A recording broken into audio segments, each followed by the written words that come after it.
En gros, le mec avec le bracelet électronique, il a coupé son bracelet, il est venu à la soirée, et en fait, il kiffait sa soirée, à un moment donné, il a une redescente, et il s'est dit, putain, mais en fait, demain, j'assume. Aujourd'hui, on reçoit 3 jeunes qui font beaucoup de bruit dans le monde de la nuit française. Ils ont créé un mouvement, un vrai, qui rassemble, qui ambiance et qui claque fort, la NCE, North Cloud Event. Partis de rien, ils ont commencé par organiser des soirées dans leur ville, et aujourd'hui, ils enflamment toute la France. De Lille à Montpellier, en passant par Lyon ou Paris, leur nom circule, leur énergie contamine, et leur vision transforme la fête en culture. Mais derrière les lumières et les enceintes, il y a 3 entrepreneurs, 3 cerveaux, 3 énergies qui construisent quelque chose de bien plus grand. Et dans cet épisode, on va parler de stratégie, de galère, de communauté, d'ambition et de comment transformer un simple délire entre potes en un vrai empire événementiel. Accrochez-vous, cet épisode, c'est une leçon de vision, d'exécution et de vibes. Je vous souhaite un bon visionnage. Je me suis rendu compte à quel point toutes les soirées se ressemblaient. Tu sors 2 samedis d'affilée, tu vas entendre les mêmes sons, juste pas dans le même ordre. On n'avait pas les soirées qui étaient à notre image, on s'amusait plus en soirée. On s'est dit, mais c'est quoi le meilleur moyen d'avoir des soirées qu'on kiffe? On va faire les soirées, on va les faire nous-mêmes. On s'est lancé et voilà, de fil en aiguille, on est arrivé là, quoi.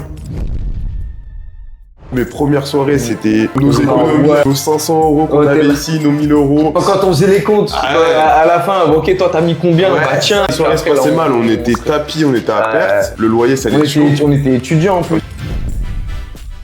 À Lille, c'est à peu près 1000 personnes chaque événement par mois. Enfin, on est sur une moyenne peut-être de 500-600 par événement. Bon, bah, ça fait 1500 personnes qu'on déplace par mois. On doit être une dizaine dans l'équipe. On a fait à peu près aussi 6-7 villes en France. Comment tu réussis à avoir de l'impact là où tu viens et marquer les gens pour que les gens te retiennent et qu'ils se disent « Ah ouais, eux, ils sont venus, ok, moi je vais aller parce qu'ils sont là. » Et c'est ça qui est dur. Organiser des soirées, c'est pas juste balancer du son. L'objectif, c'est de créer un souvenir. Lance-toi, teste, tu vas sûrement te tromper et au final, en te trompant, tu vas réussir à trouver la bonne formule pour créer la chose que tu souhaites créer. En fait. C'est déjà d'être patient, de bien s'entourer. En fait, il faut juste avoir les bonnes raisons de le faire et après, bah oui, forcément, t'as le reste. Bonjour à toutes et à toutes, bienvenue sur ce podcast Impacting Talk. Comme vous le savez, ici nous accueillons au quotidien des personnes et personnalités aux parcours inspirants qui sont là pour partager avec nous leurs réussites, leurs échecs et surtout leurs conseils. Aujourd'hui, je suis avec des invités spéciaux.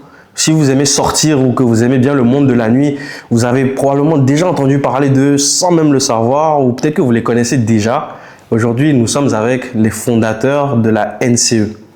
Les gars, c'est comment? Bien quoi, à la fin. Merci pour l'invitation. Ça va, ça va? Ça va. Ça se passe. Ok. Tu nous as bien introduit. Ah merci, il n'y a pas de quoi. Est-ce que vous voulez bien vous présenter pour ceux qui vous connaissent probablement, peut-être pas? Bien sûr.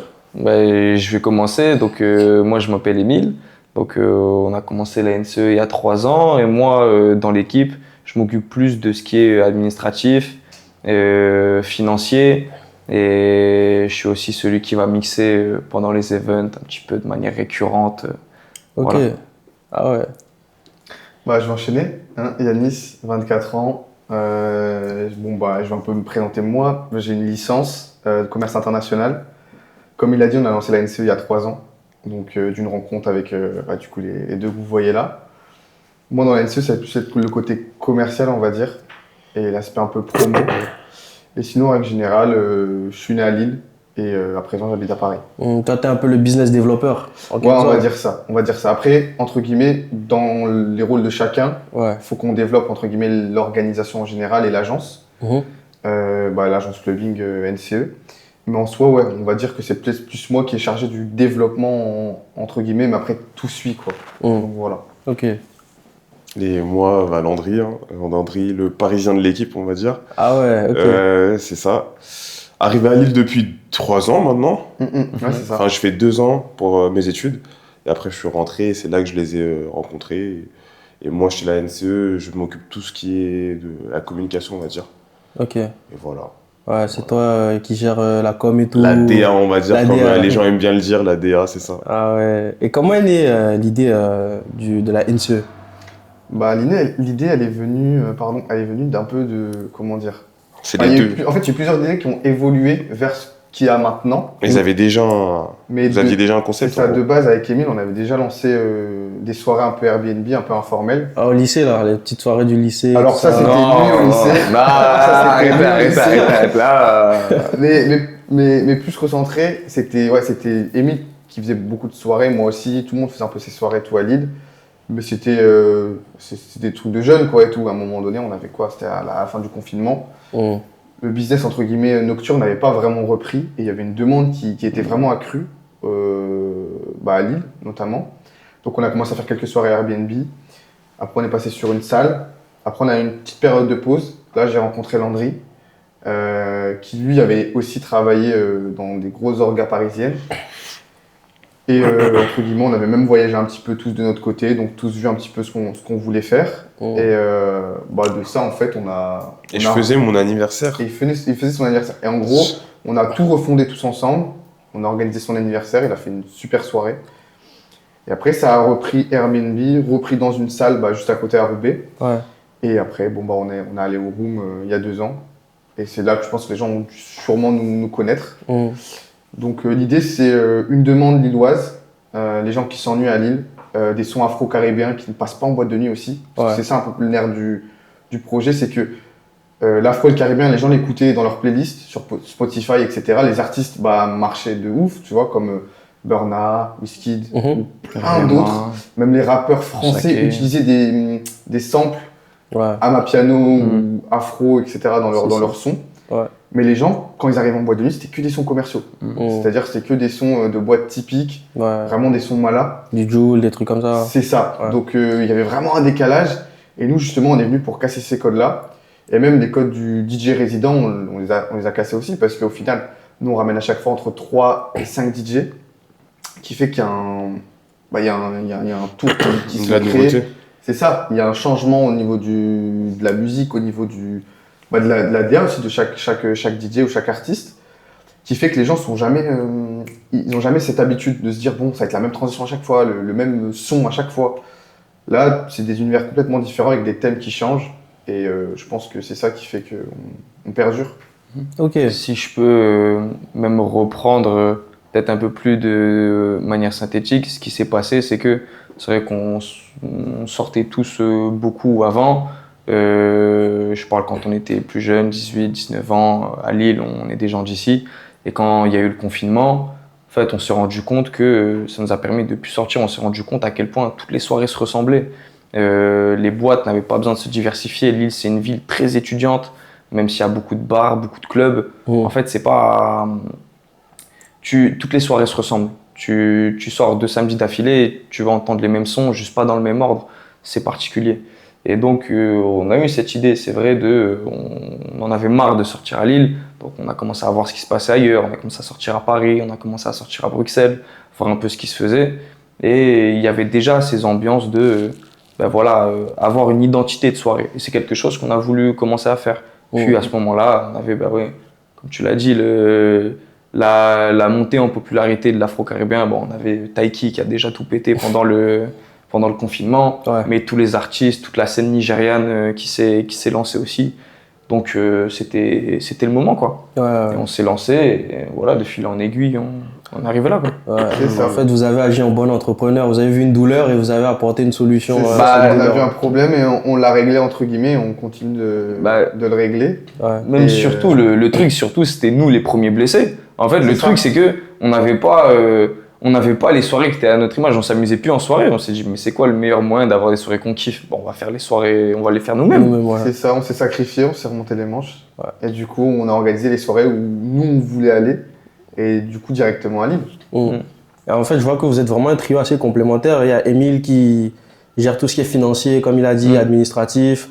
Toi, un peu business développement, Landry, DA. En plus, Landry, tu m'as dit que tu bossais déjà dans des grosses... en fait, j'étais dans une orga qui s'appelle GDS, donc Good Dirty Sound. À Paris.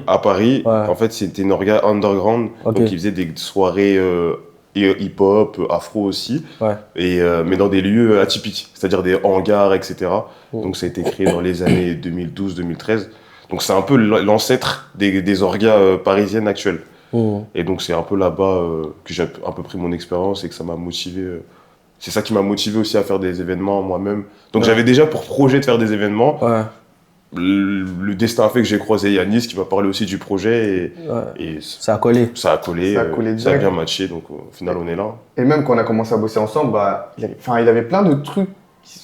comment dire, d'habitude, en fait, de cet Ouais, orga ouais, avec ouais. qui tu bossais. Ouais, C'est-à-dire c'est que ça. direct, il avait pensé à des t-shirts avec la marque NCE, Ouais, les espèces de, comment tu pourrais dire, t'as vu les posters que tu mettais aussi ouais, dans la les salle arrière. affiches et tout. Ouais, il y avait plein de choses qui tiltaient direct, c'était très très naturel pour lui. Pour la création de l'identité, c'est ça. surtout. En fait, c'est ça, je pense que au début, c'était un peu fouillis. Tout le monde faisait un peu tout. Et au fil du temps, chacun a vu son domaine de compétences. Et après, c'est comme ça qu'on a su se départager. C'est ça, t'as les été tâches. mentor aussi.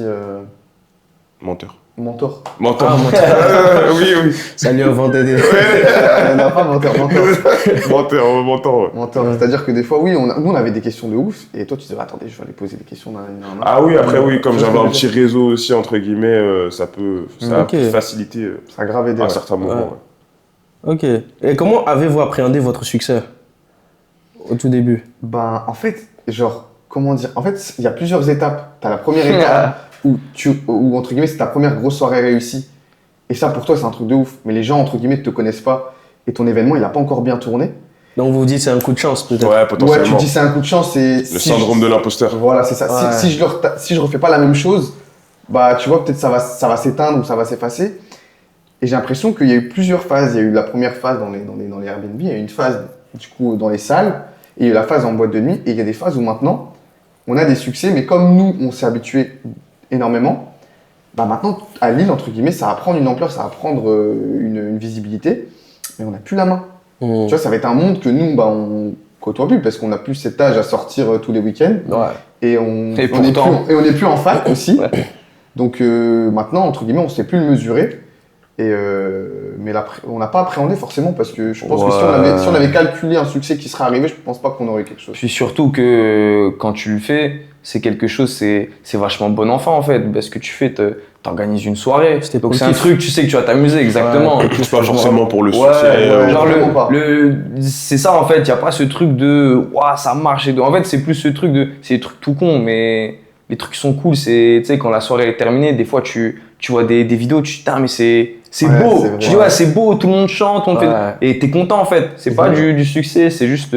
T'as pas la peur de quelque chose qui arrive, c'est juste des soirées, c'est pas. C'est ça.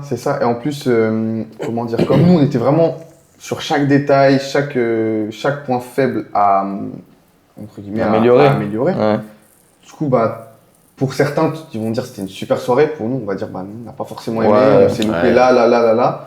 Les gens, je le vois pas forcément. Après, on n'est jamais satisfait au final. C'est ça. Et ce qui fait qu'on perdure, c'est qu'aussi, on s'attarde à chaque fois sur les axes d'amélioration. Et pourquoi avez-vous effectué ce switch? Parce qu'à la base, c'était des soirées en Airbnb. Et maintenant, ça va dans des grosses boîtes de nuit, notamment à The Room, qui doit être l'une des plus grosses de l'île. C'est ça. Pourquoi ce switch? C'est le succès, malheureusement. En toute humilité, Ouais. à un moment donné, on pouvait pas pousser les murs. Donc on était obligé pour s'ouvrir à un plus grand public, d'aller dans un lieu plus grand. Et The Room, c'était parfait pour se faire connaître, proposer un lieu de qualité, un lieu qui est beau, avec un bon son, et aussi à l'entente aussi avec ceux qui gèrent le Room, qui s'est bien passé. Et qui nous ont fait confiance aussi là où les boîtes de nuit pour les orgas, fut un temps, c'était très très compliqué.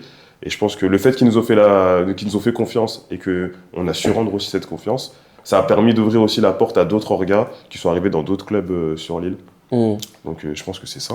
C'est ça. Après, moi, je pense que personnellement, quand on avait commencé dans l'Airbnb, j'avais déjà une vision un peu plus globale, grande du truc. Je voyais déjà, peut-être pas le room, mais je voyais des clubs, je voyais plein de choses, parce que je savais que c'est ce qui se faisait ailleurs.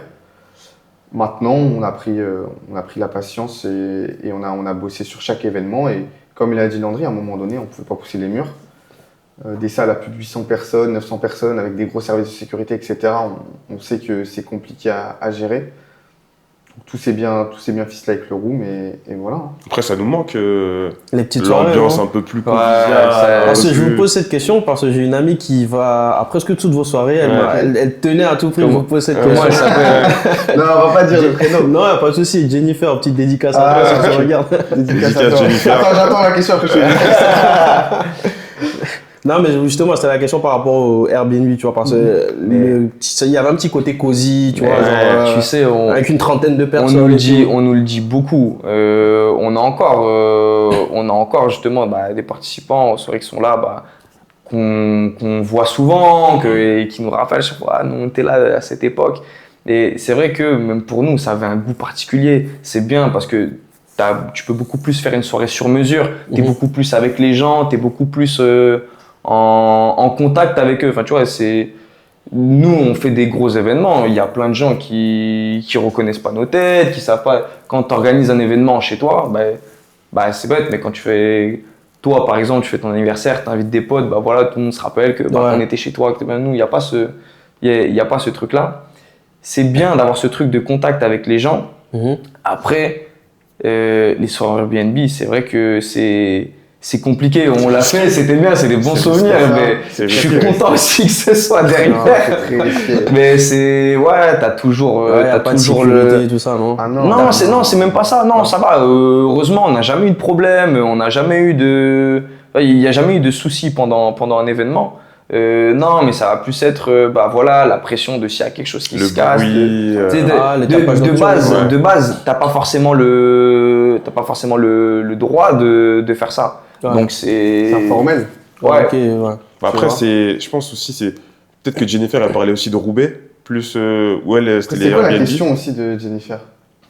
Ouais, c'était pourquoi le switch en fait, des petites soirées okay. Parce que la salle à Roubaix, c'était bien, c'était fatigant. Parce que nous, les gens arrivent à 23h tranquilles, bien habillés. Nous, on se levait à 8h. C'est une chicha de base. On devait vider toute la chicha. T'es tout dehors, les canapés, les tables. Elle a acheté des néons ici, elle a acheté des trucs ici, louer la table de mixage là-bas. Ouais. Et après, la soirée est finie, tout ranger. Tout remettre, faire les comptes, tout remettre. S'assurer que tout va bien. En plus, il faisait un peu chaud pour les gens. Ouais. Donc, les conditions... On n'en parle pas assez, mais il y avait aussi ce truc de... les gens commençaient aussi un peu à fatiguer parce que c'est vrai que... C'était loin. Ouais, nous, on avait un gros public de Lillois. C'était quoi l'arrêt déjà? Eurotéléport et mairie de Roubaix. Ouais. Donc les gens faisaient la route et c'est vrai que ça devenait de plus en plus compliqué. On sentait que les gens commençaient à fatiguer. Il y a ce problème à Lille, malheureusement, il n'y a pas énormément de salles où tu peux faire des lieux. Et aussi, ça c'est un autre sujet, mais surtout pour accueillir des soirées afro-caribéennes, ça c'est un autre sujet. C'est compliqué, le marché. C'est compliqué et donc on a eu cette opportunité, on l'a saisie parce qu'on pensait que c'était la meilleure et franchement, on pense qu'on a fait le bon choix. Et aussi, quelque chose, c'est que ça permet aussi de faire des événements de plus grosse envergure parce que tu as plus de monde. Donc, forcément, il y a plus d'argent qui rentre. Comme il y a plus d'argent qui rentre, tu peux sortir plus d'argent aussi. C'est ça qui nous permet de ramener des gros artistes parce qu'il y a aussi une envie, une ambition de placer un peu Lille sur la carte de France. Ouais. Nous, on avait l'habitude, on sortait, on était branchés avec quelques DJ. Mais c'est vrai que quand tu parles avec des gens que tu connais pas, des DJ, tu leur parles de Lille. Pourquoi faire? Ils s'imaginent, ils vont arriver au milieu des vaches, des trucs comme ça, mais vraiment, pour eux, c'est la campagne, pour eux, c'est bienvenue chez les ch'tis, quoi. C'est c'est ça. Ça, c'est le problème des Parisiens, ça. Ouais, mais c'est vrai en plus. Moi, j'avais en arrivant là, j'avais cette vision-là aussi. Hein. J'avais cette vision-là, mais au final, je pensais que tout le monde avait de l'accent. T'as vu, il y a de la civilisation. Il y en a quelques-uns, ils ont un petit peu, ouais. Non, franchement, ça va. En plus, peuple très accueillant, très sympa. Tout le monde est très accueillant. Non, c'est sympa les Lillois, venez à Lille. Mais pour revenir aussi à la question, c'est aussi l'aspect charge de travail. Ça, faut le dire. Si tu veux, c'était tout le staff, à l'exception peut-être de 2-3 personnes, c'était nous qui le gérons. Le bar, la sécu, les DJ, mais ça c'est encore maintenant. Et entre guillemets, c'était beaucoup de monde, beaucoup de logistique. Et comme ils ont dit, c'était hyper fatigant. Et je pense que si on était resté sur ce genre de modèle, entre guillemets en indépendant, on n'aurait pas pu s'exporter à Nantes, à Paris, à Lyon, à Marseille, à Montpellier. Ça aurait été très compliqué. Et la récurrence aussi, avoir une récurrence de soirée. Une récurrence de tous les mois. C'est compliqué. Et ouais, c'est à peu près tout ça, je pense. Ouais, c'est un tout en fait. En fait, malheureusement, c'est comme un artiste au début qui fait des sons très nichés et après, quand il commence à grandir, il fait un peu. Voilà. Je dirais pas qu'on est commercial, mais c'est normal que tu t'ouvres un peu à un plus grand public, malheureusement. Ou heureusement, je sais pas, mais c'est normal, je pense. Après, c'est pas parce qu'actuellement on fonctionne comme ça qu'on n'aurait pas envie de retester une salle, qu'on n'aurait pas envie de. Parce que, encore une fois, c'était un goût particulier. Nouvel An, c'était une salle très bien passée. C'est échanger les lieux, faire d'autres trucs. Et nous, même là, un petit message aux salles, hein, mais si jamais vous êtes intéressés, n'hésitez pas. Hein. Laissez les prix, et on discute. Ah ouais, ok. Bah, vous m'emmenez à parler du coup d'un autre sujet, le fait d'avoir exporté votre projet. Comment vous avez fait pour étendre ça à d'autres villes? Parce que c'est parti de Lille à la base. C'est ça. Donc si tu veux, on a toujours voulu faire des soirées un peu partout. Je pense que ça c'est le rêve de tous les organisateurs de soirées, c'est vraiment d'exporter son concept. Donc si tu veux, tout a commencé, c'était peut-être fin 2023. On voulait d'autres villes. Maintenant, ce qui est logique, c'est que tu vas essayer de chercher là un peu où tu as les plugs, etc. On avait fait une implantation sur Bruxelles, de mémoire, vraiment bâclée. Bâclée. La veille, c'était en toute transparence. La veille, on avait fait l'événement Codes au Room. On a ramené Codes en showcase. Donc en fait, il y avait plein de Lillois qui voulaient déjà venir à Bruxelles de base, mais faire un back-to-back sur un week-end, c'est très très compliqué. On s'est mal organisé. On n'a pas été stratégique. On n'a pas été stratégique, mais c'était quand même une bonne soirée. Franchement, j'en tire des bonnes leçons. Derrière, après, on avait Paris qu'on voulait vraiment faire. Maintenant, Paris, c'est très compliqué. Donc, entre guillemets, c'était resté en stand-by. Je sais plus, je crois que c'était même l'été, je crois que c'était même un été 2023, un truc comme ça. C'était vraiment. On a fait Paris ? Ouais, on est allé visiter des salles à deux. Mais c'était vraiment resté en stand-by, c'était resté bloqué. Et on a eu une opportunité à Nantes, via des gens avec qui je travaillais, etc. Donc, on a fait Paris avant Nantes. Non. Si, Movida. Et Nantes, ah oui. Non. Oui, si, Movida, c'est avant Nantes. Ah ok. Ouais, mais Nantes, on avait préparé bien avant. Oui. C'est là où je voulais en venir. En gros, Nantes, on avait eu des plugs là-bas de personnes en commun, etc. et tout. Du coup, on allait plusieurs fois parce que c'est ça, quand tu vas dans une première ville, surtout que à Bruxelles, tu n'as pas eu les objectifs que tu attendais. Du coup, on est parti à Nantes plusieurs fois pour vraiment capter l'énergie de la ville parce que c'est une ville qu'on connaissait pas. Ouais. Bonne ville, hein. C'est une super très bonne ville. Les gens ont vraiment de l'énergie. Mais très spéciale aussi. Très spéciale aussi. Dans quel sens? Dans le sens où, entre guillemets, c'est pas Lille quoi. Si tu veux, l'énergie là-bas, elle est différente. Elle est tout aussi bien, mais elle est différente. C'est quelque chose, même pour que ça parle un peu lillois, c'est pas les gens. Les gens, pour le coup, bêtes d'énergie, ils sont trop cool, mais c'est vraiment. C'est leur manière de consommer les soirées qui est différente. Le fonctionnement de la ville, là-bas, les bars ferment à 4h du matin. Ah ouais. Ça veut dire que les gens. Ils ont le temps quoi. Ils ont le temps de fou. Ouais. Les gens, ils arrivent. Justement, ils commencent à partir des bars à 3h30. Et à 3h, t'as des queues de fou devant les clubs. Et les gens, à 4-5 heures, ça envoie encore des bouteilles et tout. Ah ouais. Mais c'est le fonctionnement. C'est le fonctionnement de la ville. Mais du coup, tu peux faire des soirées. T'es là, tu commences, tu mixes. Moi, justement, je vais mixer, je vais être là au début. Pas grand monde. Je commence à avoir un petit peu chaud. Tu te dis, peut-être va y avoir personne. Puis d'un coup, bam, 2h30, 3h. Tout le monde t'arrive et tu finis rempli. Et en fait, au final, t'as fait une bonne soirée. Ouais. Et C'est ça. Ici, on est sold out à 2h30. Là-bas, à 4h, ça se remplit encore. Même 2h30, t'es gentil. Ici. Ouais, non, mais je sais. Ouais, c'est vrai. C'est même 2h30, c'est même 2h30, c'est déjà full. Après, le but, c'est de un peu importer aussi le concept un peu partout c'est en France. On a évité un peu Paris, parce qu'on trouve que Paris, c'est saturé. Ouais. Même si on a fait une soirée qui s'est très bien passée à Paris. Mais Paris, c'est très saturé. En plus, il y a trop de concurrents. Trop d'acteurs. Okay. Trop d'acteurs, en fait. Ouais, c'est même pas que les gens qui organisent, c'est aussi les gens avec qui tu vas travailler. Des fois, c'est vrai que ça peut être un peu compliqué. Tout le monde a sa manière de bosser, de faire les deals. Nous, en plus, on est un peu les petits Lillois aussi. Donc, des fois, tu peux parler avec des gens, on te propose des deals. Franchement, on dit non directement, tu vois, c'est plus simple. Niveau deal, il n'y a rien d'intéressant. Et en vrai, Paris, c'est une vitrine en fait. Mais même financièrement, le modèle économique est compliqué dans cette ville. Je pense qu'il y a beaucoup d'orgas à Paris qui font pas d'argent. Ouais, qui sont pas rentables. Ils sont à perte. Ils sont à perte, je pense. Et qui le disent. Ça commence à s'en honnêtes avec ça. Après, pour revenir à vraiment la stratégie d'implantation, du coup, Nantes, c'était vraiment une stratégie pour arriver comme à Lille, c'est-à-dire une récurrence de tous les mois, et c'est ce qu'on a réussi à faire. Maintenant, on a fait des opérations à peu près dans plein de villes, des opérations un peu comme ça sur un coup. Donc comme Lyon, il y a 3 semaines. Avec l'Afro-Chill. Avec l'Afro-Chill, au NH. Il y a 1 an à Montpellier avec la Ginger, alors c'était au VIP Club à l'époque. Marseille, avec la Vibes. Alors c'était... alors le nom du bar, je me souviens. Non, c'est pas grave. Bon, c'était l'Absolem. L'Absolem, voilà, c'est ça. Donc voilà, entre guillemets, on essaye d'aller un peu partout en France. Là, on a aussi des villes à l'étranger qui sont entre guillemets bouclées, qui doivent arriver. Donc c'est toujours aussi, comment dire, c'est toujours un challenge d'arriver dans une ville et essayer de se faire connaître, essayer de donner confiance aux clients, de venir, de payer l'entrée et de kiffer leur soirée. Toutes les villes ne fonctionnent pas de la même manière, donc il y a un... Comment dire, il y a un temps d'adaptation et de compréhension de la ville. Où, qui peut être très long parfois. C'est ça, où on va se déplacer, on va venir, on va parler avec du monde, on va essayer de comprendre. Ok, donc vous, c'est plus ça que vous attendez. Il y a des villes, par exemple, comme Nantes, où ils attendent que du caribéen, entre guillemets. Lille, il y a beaucoup d'afro, beaucoup de caribéens, et c'est un peu plus généraliste, on va dire.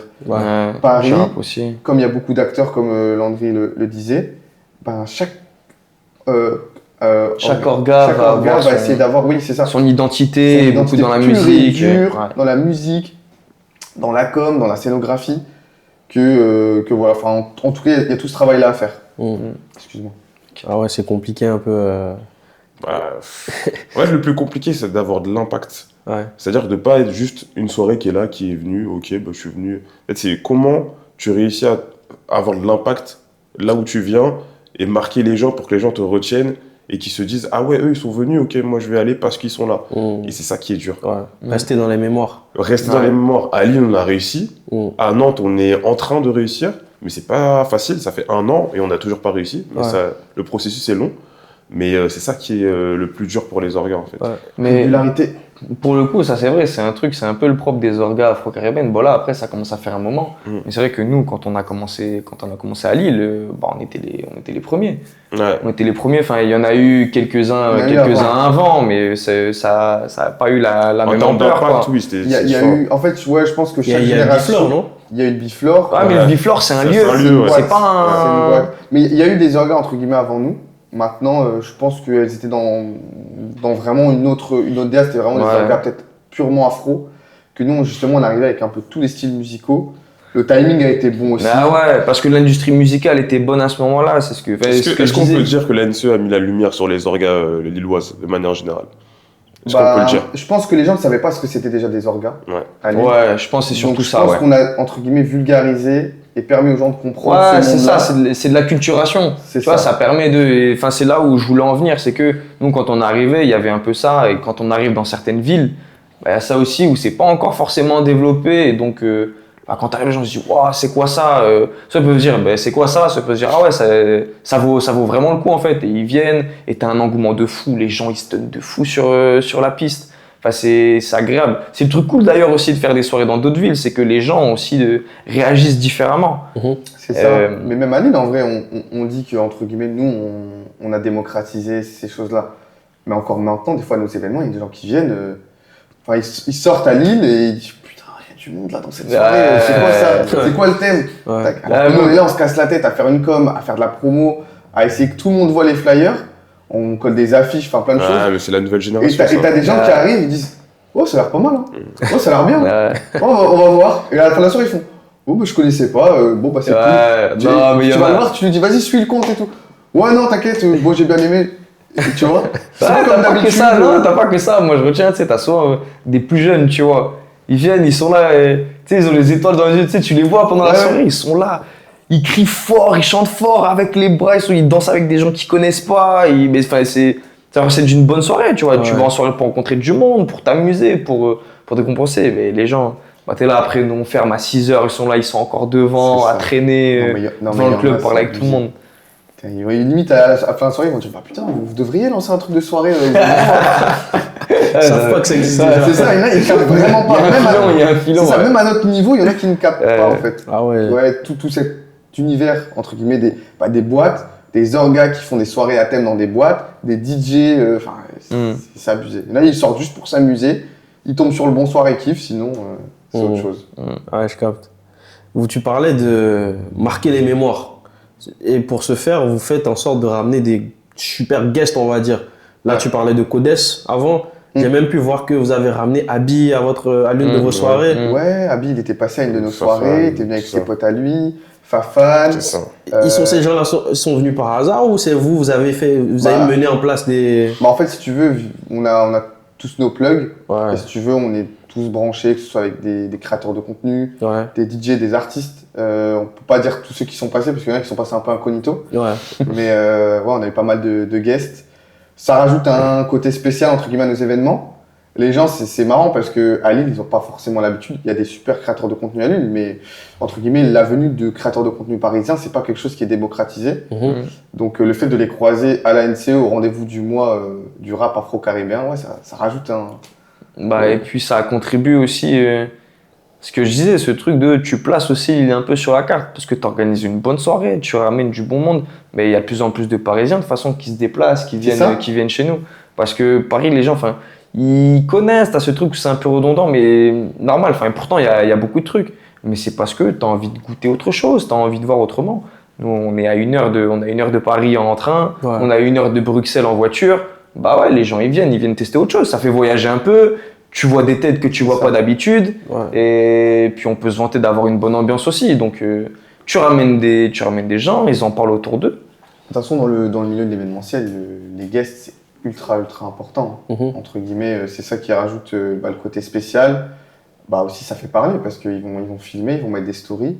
Et derrière, comme tu dis, pour citer Abi, il a pas mal de millions quand même sur TikTok et sur Instagram aussi. Donc, il y a un écho derrière. Donc, c'est un cercle vertueux. Eux, ils viennent, ils s'amusent, ils repartagent, les gens voient, on se fait plus connaître. Et on est friands de ça. En tout cas, moi, je sais que j'ai plein de potes créateurs de contenu qui kiffent venir, que ce soit à Nantes ou à Lille. Et les artistes, quand vous les faites venir, vous les payez? En fait, un cachet. Ça dépend. Quand ils viennent performer. Il faut une prestation. Ouais, ils sont payés. Pour l'instant, on n'en a pas fait beaucoup parce que aussi le marché des artistes, il est un peu biaisé. Il y a une. C'est dur à booker. Les tarifs sont trop élevés pour ce que c'est. C'est-à-dire une personne qui va faire un son qui a un peu buzzé sur TikTok, elle va te demander 5 000 €. Ah ouais. En fait, il n'y a pas la légitimité.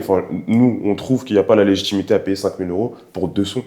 Il n'y a pas de retour sur investissement. Il n'y a pas de retour sur l'investissement. Après, il y a toute le marketing qui est fait, etc. Même en termes de retour sur investissement, si, moi je pense que tu l'as parce que tu ramènes une grossette et tout. Mais après, en plus-value sur la soirée, tu ramènes quelqu'un qui fait 2 sons. Non, en fait, les artistes. Avec tout le respect, mais.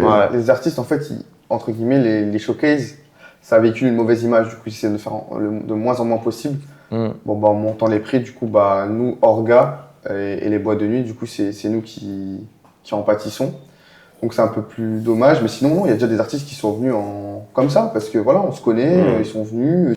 Votre programmation musicale mélange afro-beats, rap, caribéen. Comment définissez-vous l'identité musicale de la NCE? Alors, bonne question. Je me permets. Pour le coup. Pour le mixeur. Essentiellement, ça va être. Là, pour le coup, je vais parler surtout de Lille, parce que c'est là où on fait nos plus gros événements. Mais donc, du coup, nous, on parle d'afro-caribéen, parce que du coup, ça va être beaucoup d'afrobeats et d'amapiano. En termes de pourcentage, peut-être, comme ça va aiguiller les gens. En termes de pourcentage, en fait, ça dépend un peu des soirées, parce que ça va dépendre des artistes qu'on va prendre. Le but, c'est pas d'avoir des soirées qui se ressemblent forcément. On va avoir des soirées, on va avoir beaucoup plus l'accent sur le caribéen, donc sur tout ce qui est chata, bouillon. Et d'autres soirées où on va être beaucoup plus sur de l'afrobeats amapiano, d'autres où il y a un peu plus de rap. Mais voilà, c'est un peu nos trois pierres angulaires. Afrobeat amapiano, caribéen, rap, FR, US. Et c'est plus les 2 blocs du bas pour moi qui prennent le plus de place.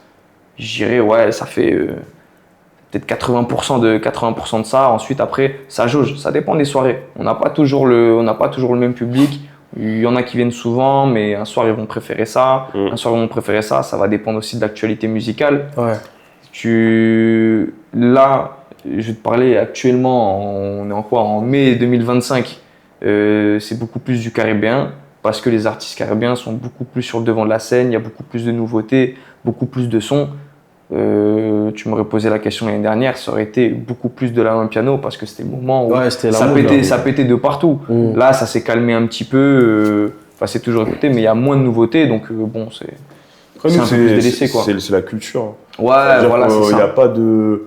Oui, nous, on fait que de la Mapiano. Oui, nous, on fait que ça parce que on doit faire ça. Non. Ouais, et puis même, je ne crois pas, hein, ceux qui disent ça. Hein. Enfin, c'est même pas, je ne les crois pas, c'est que... C'est faux. Surtout à Lille, une soirée qui fait que de la Mapiano de minuit jusqu'à 6h du matin, j'aimerais bien voir. Ah, moi, parce que j'ai jamais vu. Ça doit être saoulant à un moment. Ah, moi, j'aimerais bien. Hein. Ah, moi, je suis très friand de ça. Il est parti en Afrique du Sud, lui. Ah non, je suis allé en Afrique du Sud, moi. Ah ouais, carrément. Bah, c'est... T'es allé prendre tes inspirations et tout. Je te promets que ouais, moi je suis tombé... Vas-y, toi, casse les couilles.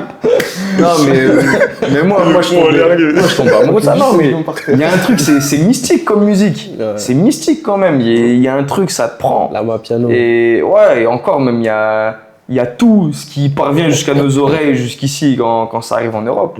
Et ce qu'ils écoutent là-bas, ouais, je me rappelle quand je suis arrivé là-bas, tu sais, même dans le McDo, c'est le même piano qui passe, tu vois, en musique de fond. Okay. Tu te balades, les gens, ils écoutent ça dans les voitures. Non, c'est quelque chose.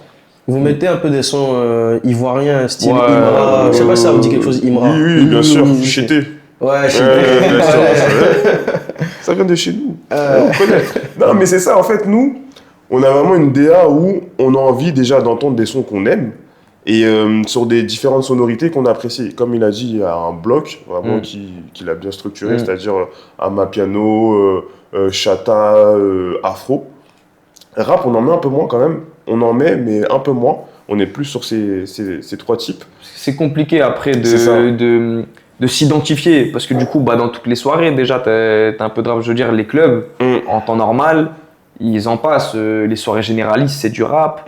C'est le style le plus écouté en France, en vrai de vrai. Ouais, c'est le genre le plus populaire. Même si le reste commence à prendre le dessus. Oui, mais on n'en met pas trop dans nos soirées. Non, après, c'est bien parce que ça permet de combler un peu le warm-up, chauffer un peu la salle, pardon. Ouais, puis les gens ont envie de chanter, bien sûr. Ça va être les sons vraiment où les gens vont commencer à s'ambiancer, ça va réveiller un peu les foules.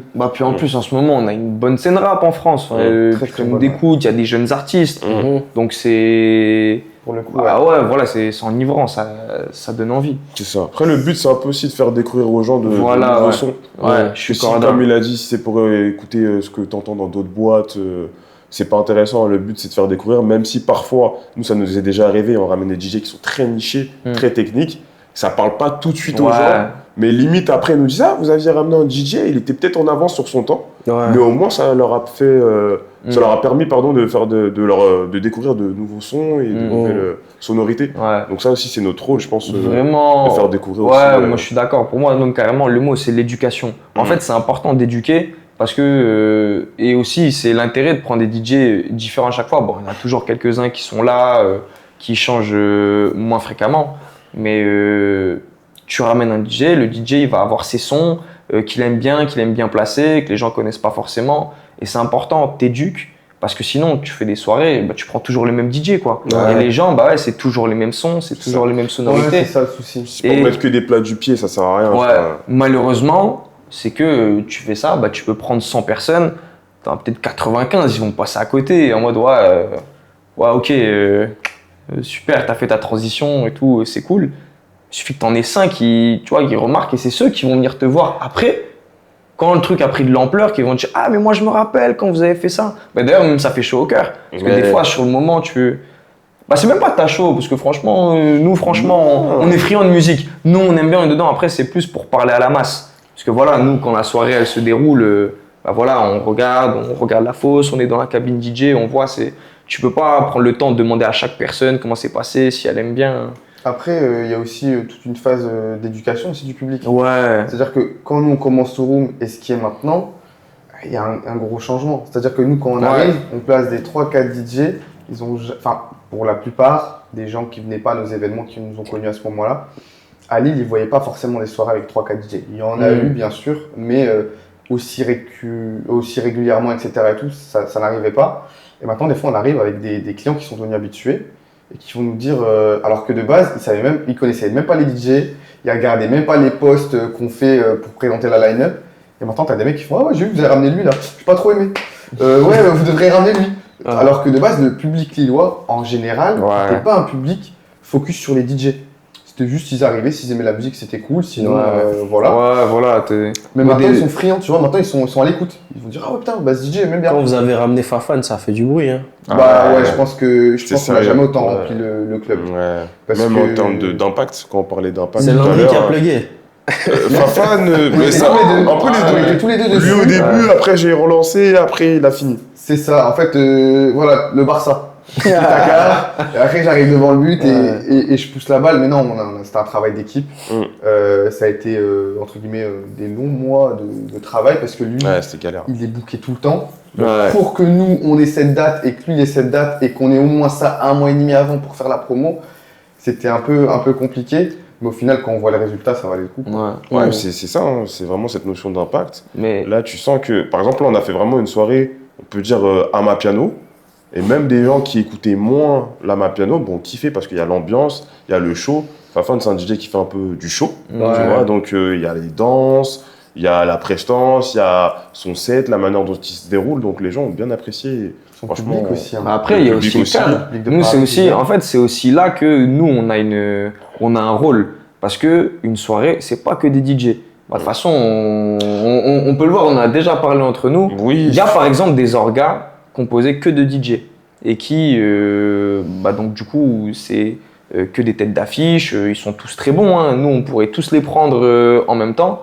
Mais peut-être qu'il y a un peu, ils négligent un peu tout le travail autour de préparation de soirée parce que par exemple, tu ramènes Fafan, tu veux pas juste tu mets un flyer, t'annonces Fafan, t'attends que ça se remplisse. Non, faut préparer un peu les gens. On a fait des stories pour bien préparer les gens à l'Amapiano, ceux qui connaissaient pas, bien présenter Fafan, créer de l'engouement à la soirée. C'est pas les gens, c'est pas un samedi comme les autres. Non, faut qu'ils attendent. C'est aussi l'intérêt de faire des préventes aussi. Tu vois, ça permet d'avoir quelque chose des tarifs préférentiels, mais surtout de se préparer. Ok, je sais que dans 2 semaines, c'est là-bas que je suis, je vais me préparer. Comment je vais m'habiller, avec qui j'y vais. Il va y avoir ce type de son. Voilà, on sait qu'il y a tel type de DJ, il va y avoir tel type de son. Tu commences, tu prépares ta playlist, t'écoutes, tu prépares tes chorés, tu fais monter la sauce, tu fais de la déco.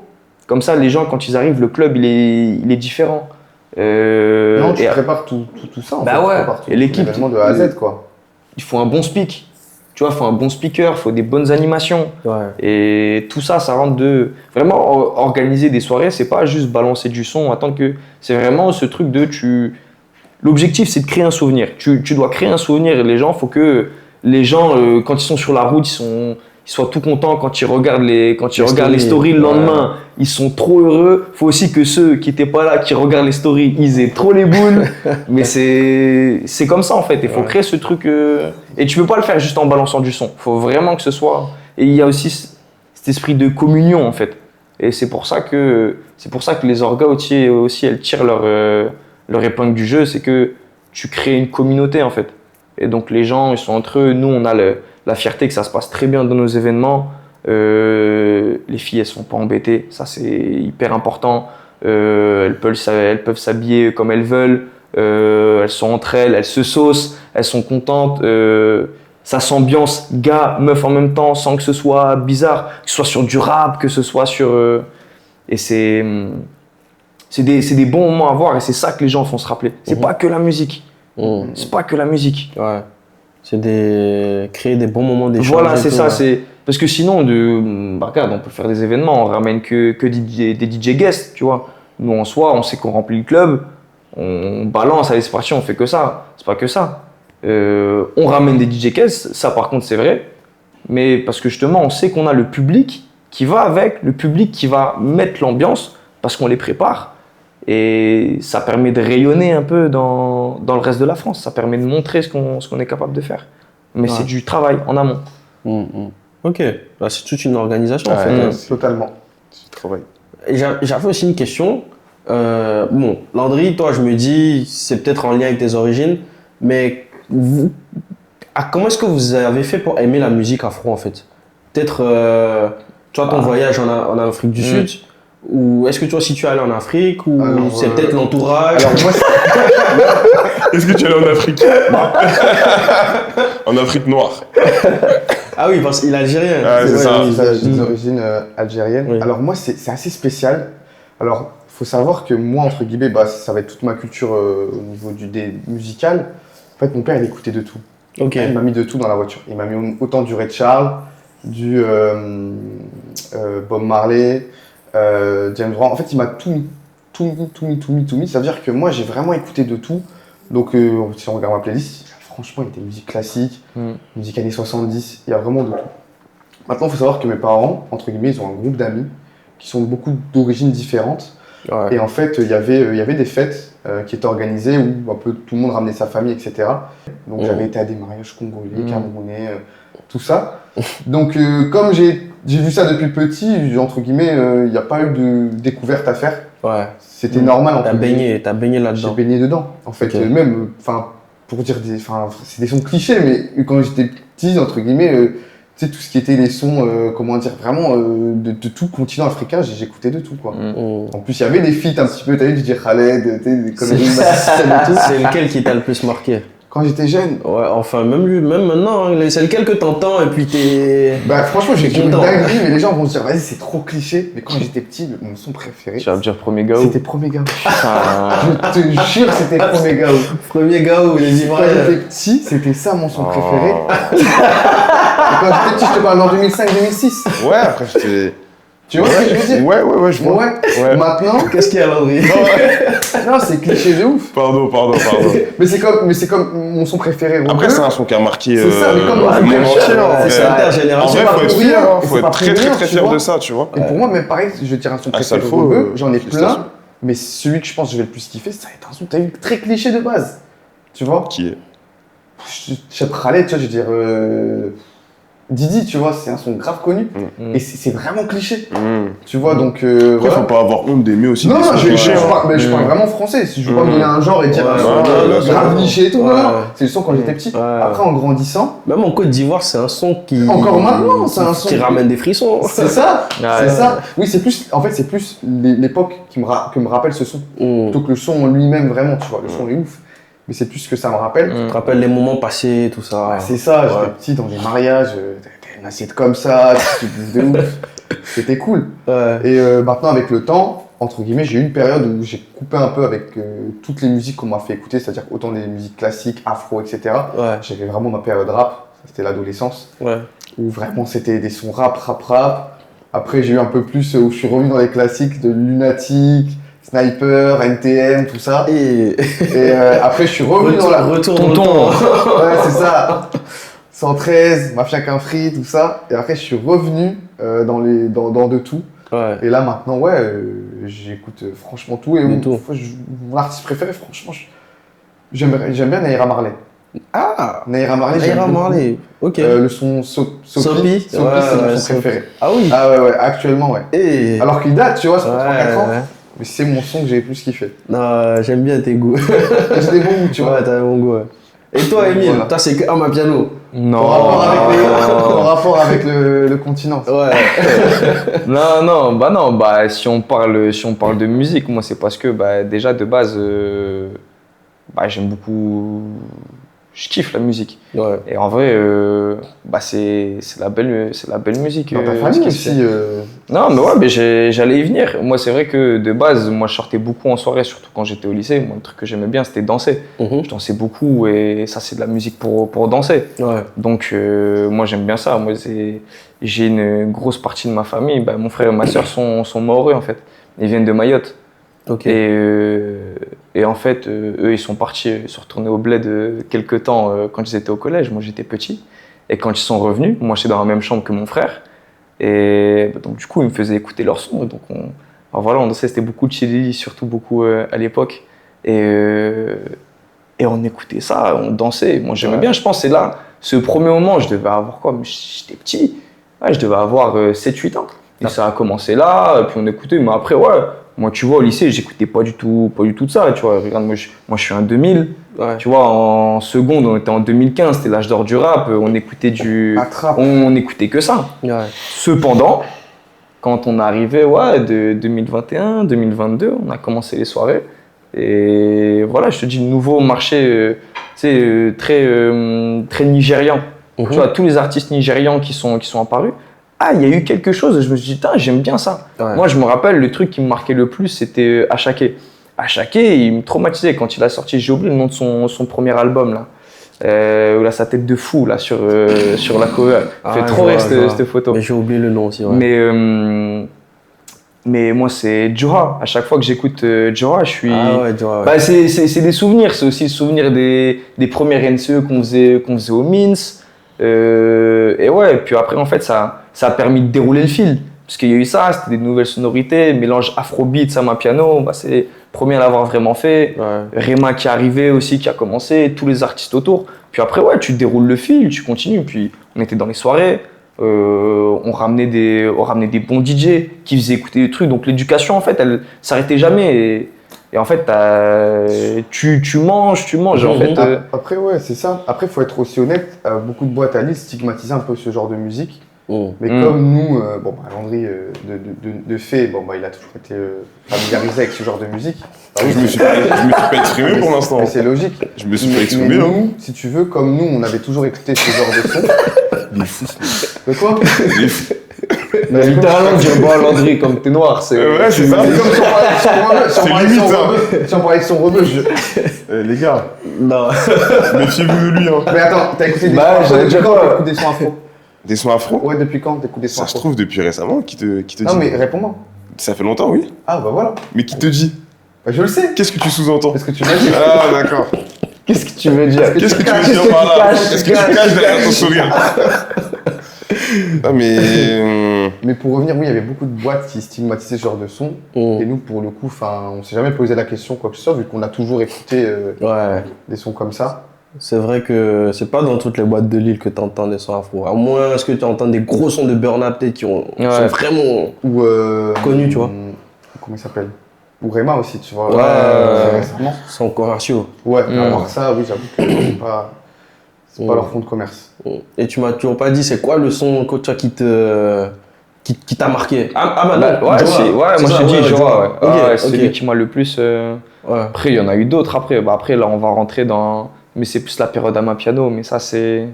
Non, vraiment, je pense que c'est plus celui qui va me résumer un peu l'expérience NCE. Ça va plus être ça. Et vraiment, ce moment où je suis rentré vraiment dans l'afro.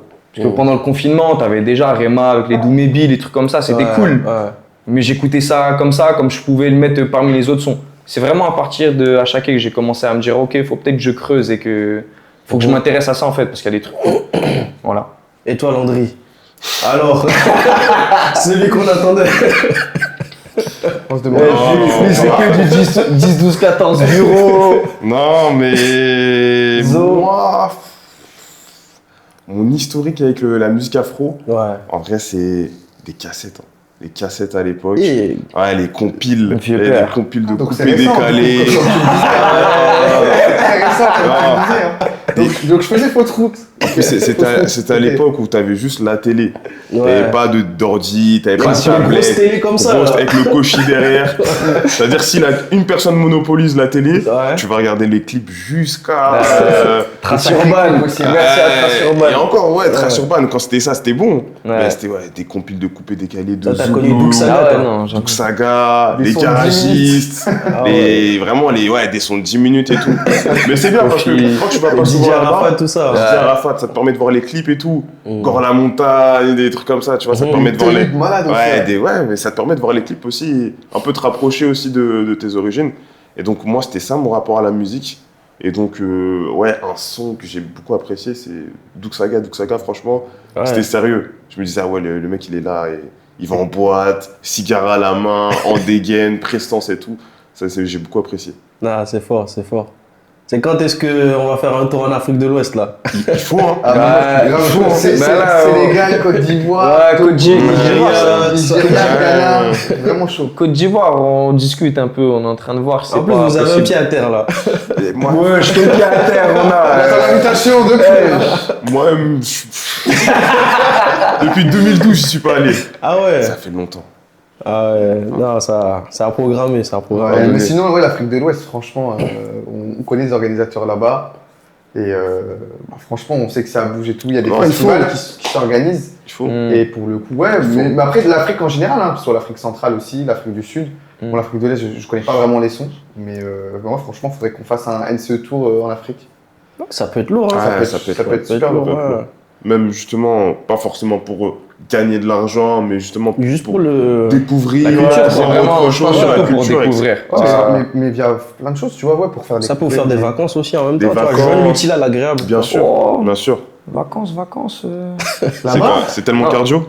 Non, mais ouais, c'est ça. C'est que Non, on c'est des enchaîne tout vacances ça. là-bas. Ah, je sais. Le cadre, les paysages, tout ça. Tant non. que tu te lèves pas pour aller au travail ou prendre le métro, c'est des vacances. Ouais, tant que c'est pas les RER que tu prends, franchement, c'est des vacances. Ouais. Ok, bah, je vais retourner sur NCE là. Ok. Quel impact souhaitez-vous avoir sur la scène événementielle française en général? Ouais, C'est une bonne question. Ouais, ça, non, mais par contre, pour le coup, c'est vrai que c'est une bonne question. Comme impact, je pense déjà, c'est peut-être l'émergence de nouveaux artistes, surtout des DJ, mais l'émergence de nouveaux DJ, on a avec qui on bosse depuis longtemps, qui ont pris beaucoup en visibilité. Après, c'est compliqué de dire, tu veux pas dire c'est grâce à nous, c'est toujours grâce aux DJ. C'est eux qui font la presta. Toi, tu les mets sur le devant de la scène, mais après, c'est eux qui font le boulot, tu vois. Mais moi, je pense, pour le coup, hein, je sais pas, on aura peut-être chacun des réponses différentes. Ouais. Mais moi, je pense que ouais, sur la scène française, c'est plus ça, l'émergence de nos artistes, de nouveaux talents. Moi, je sais que ce truc j'ai bien envie de vraiment représenter d'où on vient. On vient de Lille. Je suis loin, moi j'ai toujours kiffé ma ville, j'ai toujours sorti, j'ai toujours voulu rendre un peu, j'ai beaucoup appris des soirées, surtout quand j'étais jeune. Et ce truc de rendre un peu, rendre un peu de Lille un peu ailleurs. Et donc ça, moi j'aimerais bien faire monter des artistes, des DJ un peu en France. Et de se dire, voilà, on a fait quelque chose de bien. Ok. Voilà, on a apporté la visibilité, on a permis de voler de ses propres ailes, tout ça. Pour moi, je pense que c'est ça. Bah, moi, forcément, je veux entre guillemets donner l'accès peut-être à toutes les villes en France, toutes les grandes villes étudiantes, à des bonnes soirées. Je veux dire, nous, le problème qu'on a voulu régler, c'était la redondance des événements dans des villes. Et on se rend compte que plein de villes souffrent encore de ça. Et je pense que le top ce serait qu'entre guillemets, dans je sais pas, les 10 plus grandes villes étudiantes, si on nomme aussi, en plus de Lille et Nantes, Toulouse, Grenoble, Bordeaux, etc., que NCE soit dans chacune de ces villes et permettre du coup aux étudiants et aux personnes qui veulent écouter du coup qui veulent écouter de la bonne musique en soirée et avoir accès à ce genre de choses très facilement avec des préventes pas chères et super accessibles en soi avec des bonnes soirées qui se passent bien. Ce serait plus ça l'impact que moi personnellement je voudrais donner. Okay. Après oui, faire connaître des DJ, faire connaître des artistes, de toute façon ça va de soi, c'est quelque chose qu'on se rend mutuellement. Eux viennent faire leur presta, nous on leur donne aussi l'opportunité de le faire. Mais ce serait vraiment ça, ce serait de démocratiser entre guillemets la NCE dans toutes les villes où entre guillemets les étudiants dans la vingtaine cherchent des événements où aller. C'est marrant parce que personne n'a le même objectif pour l'instant, mais c'est bien, c'est là. Là, ça c'est bien, c'est cool ça. On a toujours des points de divergence et sur lesquels on travaille. On trouve des solutions après. Non, mais c'est bien après aussi. Ouais, clairement. Après les trois peuvent se rejoindre. Ouais, voilà. Moi, mon souhait, ça serait plutôt qu'on s'oriente vers un modèle Yard. Yard, c'est un peu une orga qui faisait des soirées à la Wanderlust, etc., qui a grossi, maintenant qui co-gère l'événement des Flammes, qui fait son festival aussi. Je trouve que c'est une entité culturelle. C'est une entité culturelle qui a un impact de fou. Et créer par exemple les Flammes, ça a un impact de fou sur la scène musicale. Et je pense que si nous on arrive à potentiellement faire un festival à Lille aussi, à amener de gros artistes, une scène émergente, des DJ, etc., ça pourrait être quelque chose d'intéressant. Pas forcément toujours viser Paris, aussi montrer aux autres qu'il y a d'autres choses ailleurs et d'autres choses aussi qui sont bien faites. Moi, ce serait plus ça. Mais même si je peux ajouter quelque chose, parce que c'est vrai, il y a ce truc, et pour le coup, c'est pas nous, hein, mais toutes les orgas en France, elles continuent de se développer dans toutes les villes, et c'est bien, mais ça a un impact sur l'industrie musicale aussi. Parce que, comme moi, par exemple, j'écoutais beaucoup de rap avant, le fait de découvrir l'afrobeats, j'en écoute beaucoup plus. Et donc, du coup, ça oriente les tendances là-bas. Et tu regardes, rien qu'actuellement en France, les sonorités afro, tu les as beaucoup dans ce qui est fait rien qu'en rap. Tu vois, dans les artistes qu'on dit urbains. C'est ça aussi. C'est influence des artistes comme Taiki. MHD. Ouais, et encore, MHD, mais oui, on peut le mettre dedans. Mais t'influences en fait parce que tu t'impactes les préférences des gens, t'impactes les goûts. Et donc, tu prends la Yard, le fait qu'il fasse par exemple les Flammes, voilà, tu mets la lumière sur le rap français en général. Ou les DJ. Ou les DJ.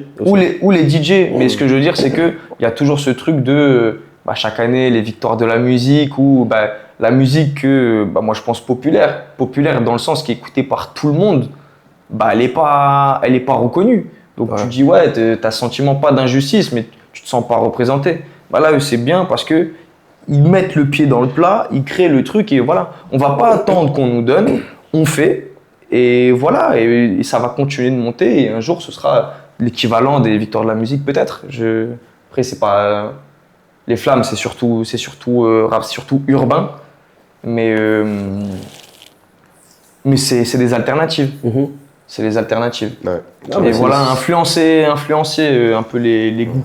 C'est bien. Ce sont de belles perspectives d'évolution. Ouais. Après, c'est dur, il faut beaucoup travailler. Hein. Ouais. Jean-Pierre, c'est des gens qui sont là depuis une dizaine d'années. Ouais. Et c'est maintenant qu'on voit le fruit de tout ce qu'ils ont fait en amont. Et c'est une grosse équipe aussi. Hein. Surtout, c'est des contacts aussi. C'est des contacts, c'est un réseau. Ça se crée. Et oui, en étant à Lille aussi, c'est moins évident de développer son réseau, pour être honnête. Hein. Mais oui, tout est possible. Ok. Non, mais on espère que tout se passe comme prévu. Hein. C'est dans les mains de Dieu. Hein. Pouvez-vous partager une anecdote mémorable ou un moment fort vécu lors d'un de vos événements? On va laisser les deux. Ouais. Ils ont des bonnes anecdotes. Ouais. Moi, pas forcément, non.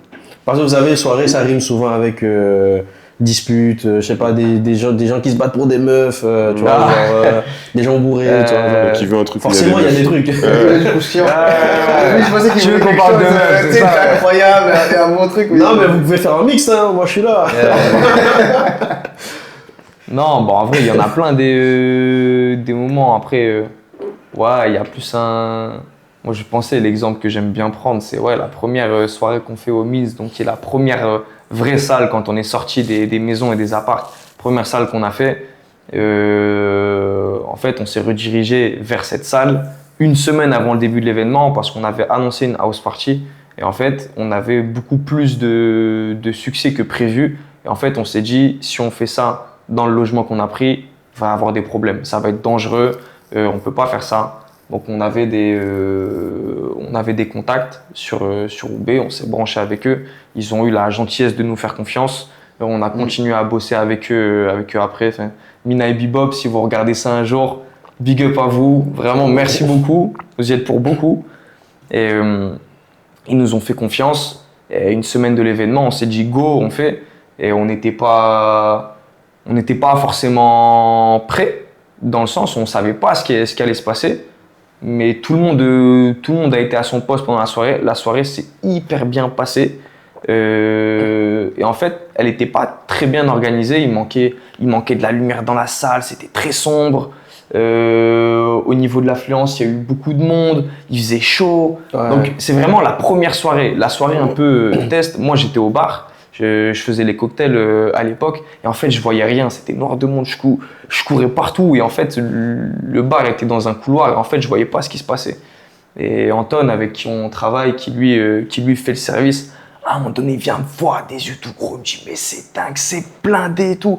Et en fait il a pris une vidéo et il me montre et en fait la salle, la grosse salle où il y a la fosse entre guillemets qui est face au DJ, où il n'y avait pas de lumière, où tu voyais rien, elle était illuminé de tous les flashs des gens qui chantaient, qui se filmaient. Et il y a une vidéo comme ça que je kiffe qui tourne sur Kulosa. Kulosa tournait beaucoup à l'époque. Ouais, et tout le monde chantait. Et c'était beau en fait. Et moi je me rappelle, j'étais au bar, je vois ça et je me dis, c'est bon, on a réussi. Tu vois, c'est le truc on en parlait en début d'interview. Il n'y a pas ce truc de succès ou quoi. Il n'y a pas l'appréhension du succès, il y a le plaisir de la réussite. Tu dis, ah putain, c'est bien. On a fait un truc bien, et c'est bon, on a réussi, c'est bien. Et ça, c'est un bon souvenir. Après, j'ai des souvenirs galères, mais je vais peut-être laisser un peu le... Alors Yanis, je sens qu'il va nous régaler. Non. Yanis, il va nous régaler, lui. C'est Non, mon plaisir. franchement, je vais pas forcément raconter des grosses galères qu'on a eues. On en a eu plein. On a eu des moments aussi qui étaient grave drôles, etc. Ah si, oh putain, si j'en ai une. C'est quoi? Ah, ça c'est une vraie. Mais du coup, en fait, en gros, c'était quoi? C'était dans la soirée, c'était au Minsk à Roubaix. Donc moi, j'ai géré un peu le côté VIP, etc. et tout. Et là, j'ai deux mecs qui sont là, la tête, qui regardent le sol et tout, sur leurs chaussures, ils sont comme ça. Mais ils ont des bouteilles, etc. Moi, je comprends pas trop. Moi, je discute un peu avec tout le monde. C'est un peu l'habitude que j'avais, de discuter avec tous les clients, aussi les clients VIP. Bon, vous avez bien aimé, nanani, parce que c'est quand même un gros panier moyen. C'est pas quelque chose c'est pas des clients qu'on veut perdre, entre guillemets, aussi, tu vois. Même si on fait attention vraiment à tous les clients. Et je discute avec eux, et il y en a, il me fait, ouais, écoute, t'as vu, gros, moi, ça va pas, et demain, ça va être compliqué. Moi, tu sais pas les risques que j'ai pris pour venir à cette soirée et tout. Je me dis, bon. Il doit avoir peut-être sa copine ou un truc comme ça, et j'ai pas forcément envie de parler de la vie privée de chacun, tu vois. Je me dis, ok, cool, bah c'est cool si t'as pris des risques et tout, j'apprécie le geste. Je dis, non, mais frérot, tu comprends pas et tout, moi je risque gros, etc. et tout. Et il me raconte un truc, et je lui dis, non, c'est pas possible, il ment. Et il me sort la vidéo, et la vidéo était réelle. En gros, sur la vidéo, et c'était la situation qu'il avait vécue, en gros, le mec avait le bracelet électronique. Ah ouais. Il a vu les vidéos de la soirée. Il a coupé son bracelet. La vidéo est là. Hein. Je la montrerai pour les gens qui sont là présents, qui ne me croient pas. Il a coupé son bracelet. Il est venu à la soirée. Et en fait, il kiffait sa soirée. À un moment donné, il a eu une redescente. Il s'est dit, putain, mais en fait, demain, j'assume. Demain, il va avoir des problèmes. C'était ça. Et moi, j'étais là, j'étais choqué. Je dis, mais t'es malade ou quoi? Mais j'ai vu vos snaps. Il me dit, c'est de votre faute. En plus, il dit, j'ai vu vos snaps, les filles, l'ambiance et tout. Et moi, j'ai pas su me retenir, j'ai coupé mon bracelet, je suis venu. Mais ça, pour le coup. Mais c'est vrai qu'à Roubaix. Vous la connaissiez cette anecdote? Je te promets, je la connaissais pas. Mais c'est vrai qu'à Roubaix, je le crois, hein. Parce que c'est vrai que, vraiment, des histoires saugrenues quand on était là-bas. Non, mais c'est pour ça,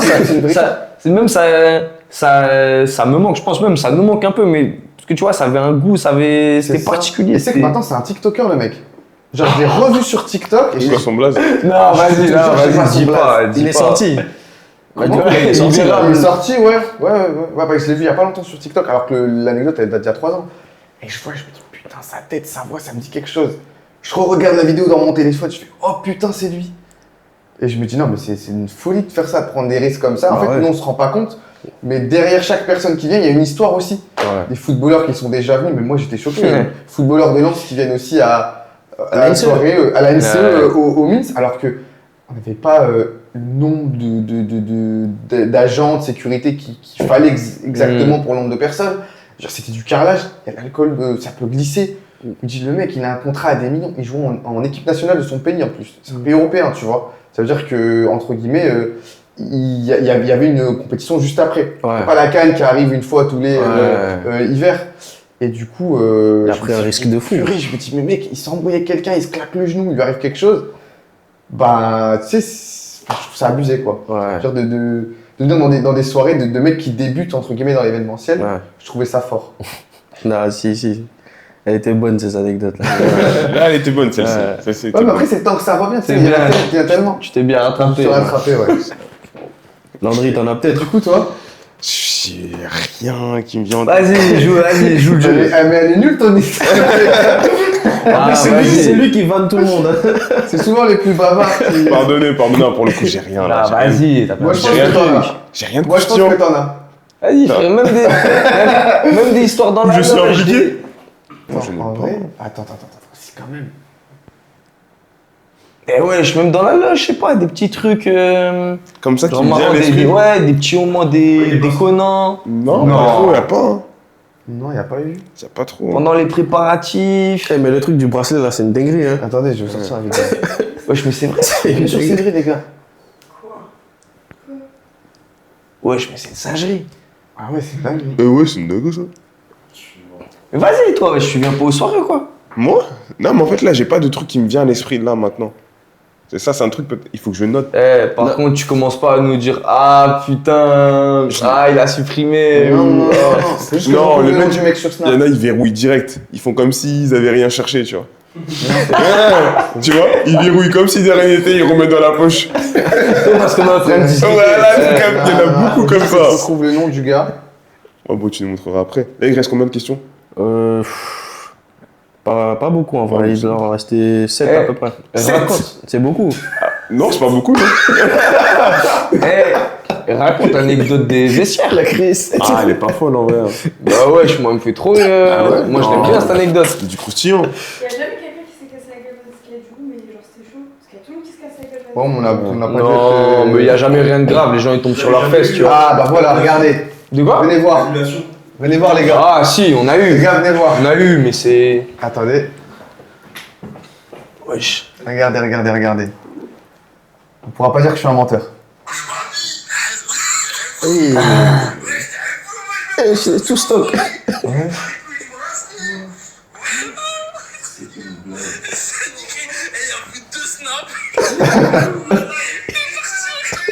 Ça, c'est un vrai mec de Roubaix. Ah ouais, ça va fou. C'est un inconscient surtout. Hein. 27 novembre 2022. C'est un inconscient mec. Allez, Zoin. Ça tourne toujours bien. Putain. Voilà. Ouais. Ça, vous savez que c'est arrivé. On est à 16 minutes 25. Ok. Que ça? Putain, je pensais que ça faisait plus. Ah, ok. C'est une folie. Mais je vous avais jamais raconté. Mais non, frère, j'ai jamais vu cette T'as fait la vidéo. demande à 27 novembre, juste après le 26 novembre 2022. Ah non, c'était une folie ça. Je suis choqué. C'est vraiment une T'en as folie. toujours pas, je suis pas sur une autre question. Ouais, tu peux. Mais attends, faut qu'on. Du coup, t'as pas d'anecdote. Parce que moi je l'ai vu, il a claqué des mains, je me suis dit Ouais, là-bas. il était un grand bavard. Oh, c'est une toi. Non, j'en ai pas malheureusement. Ok. Malheureusement. Non, mais c'est bien, moi, t'assumes. J'assume. Du coup, pour vous, quelle a été votre plus grande réussite jusqu'à présent avec la NCE? Vous pouvez avoir des réussites différentes, hein, je sais rien. Bah en vrai, pour moi, la plus grosse réussite, c'est que on soit arrivé à rentrer dans un club, Ouais. qu'on ait réussi à arriver à The Room de par notre parcours. C'est vraiment ce truc, on en a parlé, mais c'est un peu ce truc de... Ça a permis de casser le plafond de verre qu'avaient les orgas, même la musique afro-caribéenne dans les clubs. En fait, nous, on a commencé à ce moment-là et le premier événement qu'on a fait, nous, c'est pour ça on les remercie encore, le Room, ils nous ont fait confiance. Ça veut dire que y a plein de profils qui ne laissaient pas rentrer forcément. Et nous, on disait non, t'inquiète, c'est bon, ça va bien se passer. Mais tu vois, des groupes de garçons, des trucs comme ça, non, c'est bon. Tu vois, ils sont cool. C'est pas parce que c'est des groupes de garçons qui vont foutre la merde que... Et même, ça a permis de renouveler un peu la clientèle du club et c'est beaucoup plus peace maintenant. Mais ce truc moi, c'est toujours le truc, peu importe ce qui se passe, ça s'arrête demain, je me dis, au moins, on a fait ça et ça a permis de changer la suite. Parce que maintenant, du fait qu'on ait fait ça, je pense que c'est ce qui permet aussi que d'autres clubs permettent d'accueillir des orgas, qu'il y ait d'autres soirées afro-caribéennes à Lille, qu'on en passe un peu dans tous les clubs, à basse ou haute fréquence. Mais après, la musique aussi fait que, les actualités musicales font que. Mais je pense que ouais, ce truc de populariser un peu ce genre et aussi accorder l'accès aux gens qui venaient à nos soirées. Parce qu'au début, les gens aussi, s'ils venaient chez nous, c'est parce qu'ils se faisaient recaler ailleurs. Ben regarde, toi, en termes d'anecdotes, c'est un truc que tu peux raconter. Ouais, toi, un truc que tu aimes bien dire de quand tu es arrivé à Lille. Raconte à la caméra ça. Ouais, j'aurais pu le dire. Bon, on va pas la... Vas-y, tu peux le dire. Tape-toi là. Non, en gros... non, je vais pas à la honte. Bah non, En gros, mais en Non, plus, c'est c'est important. c'est En fait, important, c'est vrai que c'est j'arrive sur Lille. Ouais. On se connaît même pas encore. Je viens Non. d'arriver sur Lille. Je pense que c'est mon deuxième ou troisième week-end dans la ville. Je me fais ami avec des gens de la fac. Et donc ils me disent ouais, bon, on va aller en boîte. Donc ils m'emmènent nous à The Room. The Room, la boîte actuelle où on fait nos soirées. Et donc moi, parisien, bien habillé, j'avais fait mes contours, j'étais bien propre, aucune inquiétude. Ouais. En plus on était accompagnés, pas de soucis, on est dans la boîte, aucun stress. Maintenant on est avec des filles, des amis, elles rentrent. Nous on est que deux maintenant. On arrive à l'entrée et le vigile il nous barre. Vous deux, Non, vous ce sera rentrez pas possible pour vous aujourd'hui. Non, mais on est avec nos amis, je m'en fous. Ce sera pas possible. Et ce même vigile, actuellement, bon, on travaille avec, on se serre la main. Je crois que je lui en ai parlé une fois, il a oublié. Il a barré tellement de monde, il a oublié. Ça se trouve, il fait genre. Ouais, peut-être qu'il fait genre aussi. Peut-être qu'il confond aussi, je sais pas, mais... Peut-être. Ah ouais. Mais Mais oui, mais c'est ça le truc marrant, c'est qu'au final, je me suis fait barrer et maintenant, je fais des soirées là-bas, donc... Il travaille pour vous, en quelque sorte, maintenant.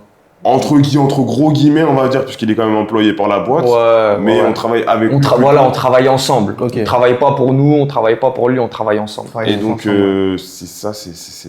En vrai, parfois, le destin fait bien les choses. Hein. Ouais. Pourtant, ça recale plus à Paris, non? À Paris, c'est méchant. Ouais, Paris, c'est méchant. Paris, C'est c'est très méchant. Paris, c'est très Après, c'est le fait qu'il y ait beaucoup de gens aussi. Après, il faut filtrer. T'es de l'argent surtout. C'est ça. Ils cherchent beaucoup d'argent, donc ils vont prendre vraiment tous les profils qui vont apporter le plus dans la boîte. Si t'as de l'argent, tu rentres partout. Ouais, si on voit que tu vas dépenser, ouais, carrément. Si tu pues la dépense, ça c'est sûr que tu vas rentrer partout. Mais pour revenir à la question, du coup, c'était les accomplissements de chacun. Ouais. Moi, je pense à avoir fait évoluer les publics un peu dans les clubs. Ça, je suis content. Bah, moi, en vrai, je pense qu'on a fait plein d'accomplissements. En vrai, si je vais plus nous concentrer peut-être sur nous-mêmes, c'est plus, bon, on va dire, une équipe de jeunes qui n'avaient pas forcément. Bah, on n'a pas fait d'études dans l'événementiel, on n'avait pas de contact dans l'événementiel. Landry avait son expérience, mais à part lui, c'était juste des expériences informelles, donc des soirées entre potes et tout. Et pour ce qu'on a réussi à construire, maintenant c'est une société avec des gens qui bossent avec nous, pour nous. Et, une alternante. Salarié. Avec aussi une récurrence, un sérieux aussi qu'on a en face de nous. Parce que c'est plus mon boulot, mais démarcher des clubs, enfin, on est pris au sérieux, pareil pour les artistes, etc. Donc c'est vraiment qu'on a commencé au plus bas, entre guillemets, où même, comme il disait Landry, hein, quand on avait la salle à Roubaix, on faisait le ménage nous-mêmes, on rangeait tout nous-mêmes. Ça veut dire qu'on était en full indépendant, toutes les tâches les plus ingrates possibles, on les faisait. Et là, maintenant, on a vraiment évolué, que je vois quand même 3 ans de charbon. Et là où on est maintenant, je me dis que ça, c'est le plus bel accomplissement. Mais après, au niveau de la culture, au niveau du changement qu'on a pu faire à Lille, etc. et tout, bien sûr, je peux en parler, mais je suis plus être égoïste sur cette question-là. C'est-à-dire que nous, déjà, en tant que personne, d'où on a démarré, tout ce qu'on a réussi à faire, déjà, ça, c'est un accomplissement. En fait, c'est ça. Je pense qu'en fait, on n'arrive même pas à mesurer l'impact de ce qu'on a fait et ce qu'on est en train de faire. C'est dur. En fait, nous, on est au quotidien, dans le travail, dans le charbon, entre guillemets. Là, on a fait une soirée hier qui s'est très, très bien passée. On est déjà sur l'autre événement. Comment on va mieux organiser le prochain? Qu'est-ce qu'on va pouvoir faire pour ramener un élément différent et différenciant? Donc, en fait, c'est difficile de prendre du recul sur la situation et prendre conscience de tout ce qui a été fait de là d'où l'on vient et d'arriver jusqu'ici, entre guillemets, c'est très dur. Parce que par exemple, si on fait un cumulé de toutes les personnes qui sont venues à nos événements, c'est des milliers de personnes, c'est énorme. Et même moi, quand je mets des stories sur Instagram et que des amis à moi sur Paris, ah ouais, vous faites tant de personnes et toi, ah ouais, c'est trop bien et tout. Parce que parfois, les gens ils disent, tu fais quoi, des soirées, t'es promoteur? Ça fait tellement mal au cœur, ça. Alors qu'ils ne savent pas tout le travail qu'on fait, c'est très dur, c'est très long et parfois tu ne gagnes pas tout le temps aussi. Donc je pense que ouais, le fait d'avoir de l'impact dans la ville, d'avoir pu aussi créer une société entre amis, de pouvoir continuer et d'être toujours ensemble, parce que c'est dur aussi de travailler à trois, chacun a ses avis, chacun a sa manière de faire et tout, donc c'est bien qu'on soit toujours là, que tout le monde soit là ensemble, il n'y a pas eu de scission ou quoi que ce soit. Donc ça aussi c'est bien, c'est une bonne chose. En termes d'accomplissement, ce qui est bien, c'est que c'est une aventure humaine. Non, mais il y a ce truc on bosse avec des gens. C'est trop mignon. Non, mais tu vois, il y a ce truc on bosse avec des gens et on bosse avec des gens depuis longtemps. C'est beau. En fait, c'est bien parce que ça permet ça permet des trucs, ça permet des rencontres entre des personnes, tu vois, des rencontres qui se font à la NCE, tu vois, des gens qui bossent ensemble, des gens qui se mettent ensemble, des trucs comme ça. Et en fait, c'est cool parce que, tu vois, après, les gens, tu les vois évoluer. Enfin, t'es content. Tu sais, t'es content d'avoir été sur leur chemin à un moment donné. On a créé des couples. Ouais. Ah ouais, oui. On en a cassé aussi, je pense. On a cassé plus qu'on en a créé, je pense. Je sais même. pas. Franchement, je sais pas. Ah non, c'est vrai. C'est vrai, j'avoue, ça se tape. Mais ça me rencontre la NCE à Lille. Ouais. Mais ouais, non, c'est plus ça. C'est une histoire. Enfin, c'est cool. Il y a plein de gens, on peut en citer plein, avec qui on bosse depuis les débuts. c'est un plaisir, quoi. Non, c'est voilà, super. c'est pas juste une presta, c'est pas une facture, c'est pas juste fais-moi ci, fais-moi ça. On déconne maintenant. Enfin, les soirées, c'est encore plus un plaisir à faire parce que on s'amuse de plus en plus. Il y a de moins en moins de prise de tête où tout devient de plus en plus automatique, quoi. On peut se concentrer sur autre chose. Que représente votre business en chiffres aujourd'hui? Ça, On est en France, hein. En France, hein. On est en France. non, si je parle en global, en chiffre d'affaires Ça peut être, généré. non, mais quand je dis chiffre, ça peut être le nombre de participants. Ah, ok. Ouais, ceux que vous avez envie de partager. Ouais, mais t'as fait exprès de pas le dire, ça. T'as fait exprès de pas le dire. Ça, c'est pour l'extrait, ça. On a un pro Un ici, là. teaser, ça va être ça. On a un pro qui aime bien parler chiffres. Bah, en fait, Mais c'est pas Émile qui fait finance. si, mais le côté commercial est très proche des finances. Ok. Très très proche. C'est lié en fait. Mais en fait, si on parle en statistique en général, bon, à Lille, c'est à peu près 1000 personnes chaque événement par mois. Nantes, on est sur une on est sur une moyenne peut-être de 500-600 par événement. Bon, bah, ça fait 1500 personnes qu'on déplace par mois, 15 000 personnes par an, on va dire en grosso modo, Ouais, si on compte pas les autres villes et les autres activations. En termes de chiffre d'affaires généré, je sais que les boîtes de nuit n'aiment pas trop les divulguer, sinon on l'aurait fait, pas de souci. Franchement, comme c'est un chiffre d'affaires global. Mais après, il y a le fisc aussi qui doit sûrement nous écouter. On déclare tout, comptez sur moi, il y a tout. Donc, ce qu'il faut savoir, c'est qu'on a des grosses line-up, donc des gros budgets line-up, et on arrive à régler tout le monde, à remettre du bénéfice derrière pour plein de choses, pour du staff, etc. Donc, je pense que si on regarde les moyennes des agences de clubbing ou d'agences événementielles, on est dans cette moyenne-là. Donc, si je peux plus répondre à cette question. Et sinon, au niveau haute statistique, on doit être une dizaine dans l'équipe. On a fait à peu près aussi 6-7 villes en France. Donc la NC en chiffre, c'est à peu près tout ça. Ouais.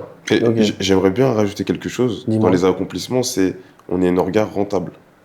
Et ça, je tiens à le préciser encore une fois.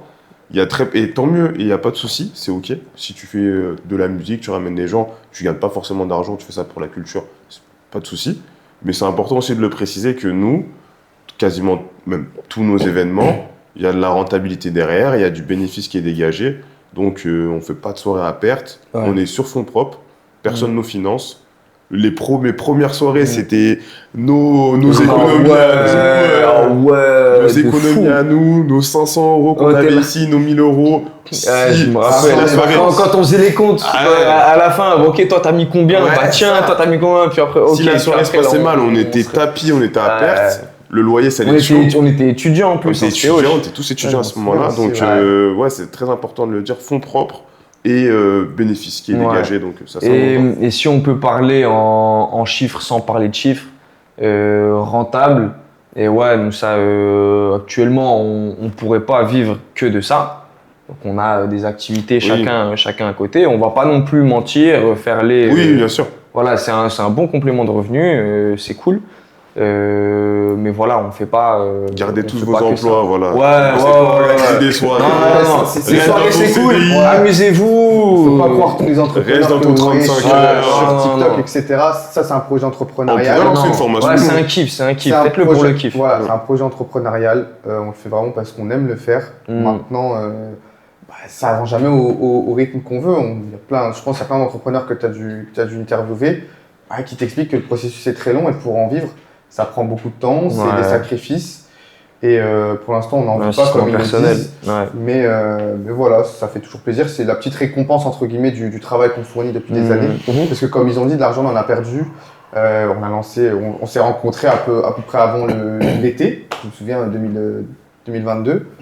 Donc l'argent qu'on a investi, c'était peut-être l'argent qu'on voulait utiliser pour aller en vacances. Donc c'était tout ça. Après ça va, je pense que tous les trois, on avait déjà tous travaillé, on avait déjà tous de l'expérience, on avait tous fait des alternances, etc. Et on a eu des bons rapports directement, donc ça fait que, entre guillemets, le rapport à l'argent va très très bien entre nous. Et ça c'est très important aussi. Les bons comptes font de bons amis, et c'est pas anodin pour rien. Donc voilà, si vous voulez vous entourer dans un projet entrepreneurial, sachez qu'il y aura des désaccords, qu'il y aura des pertes, et que le cap doit rester le cap. Mais le pire, c'est que on a de la chance, parce que c'est vrai, on n'a pas parlé, ou peut-être tu l'as prévu après, je prends un peu de l'avance, mais de comment on s'est rencontrés.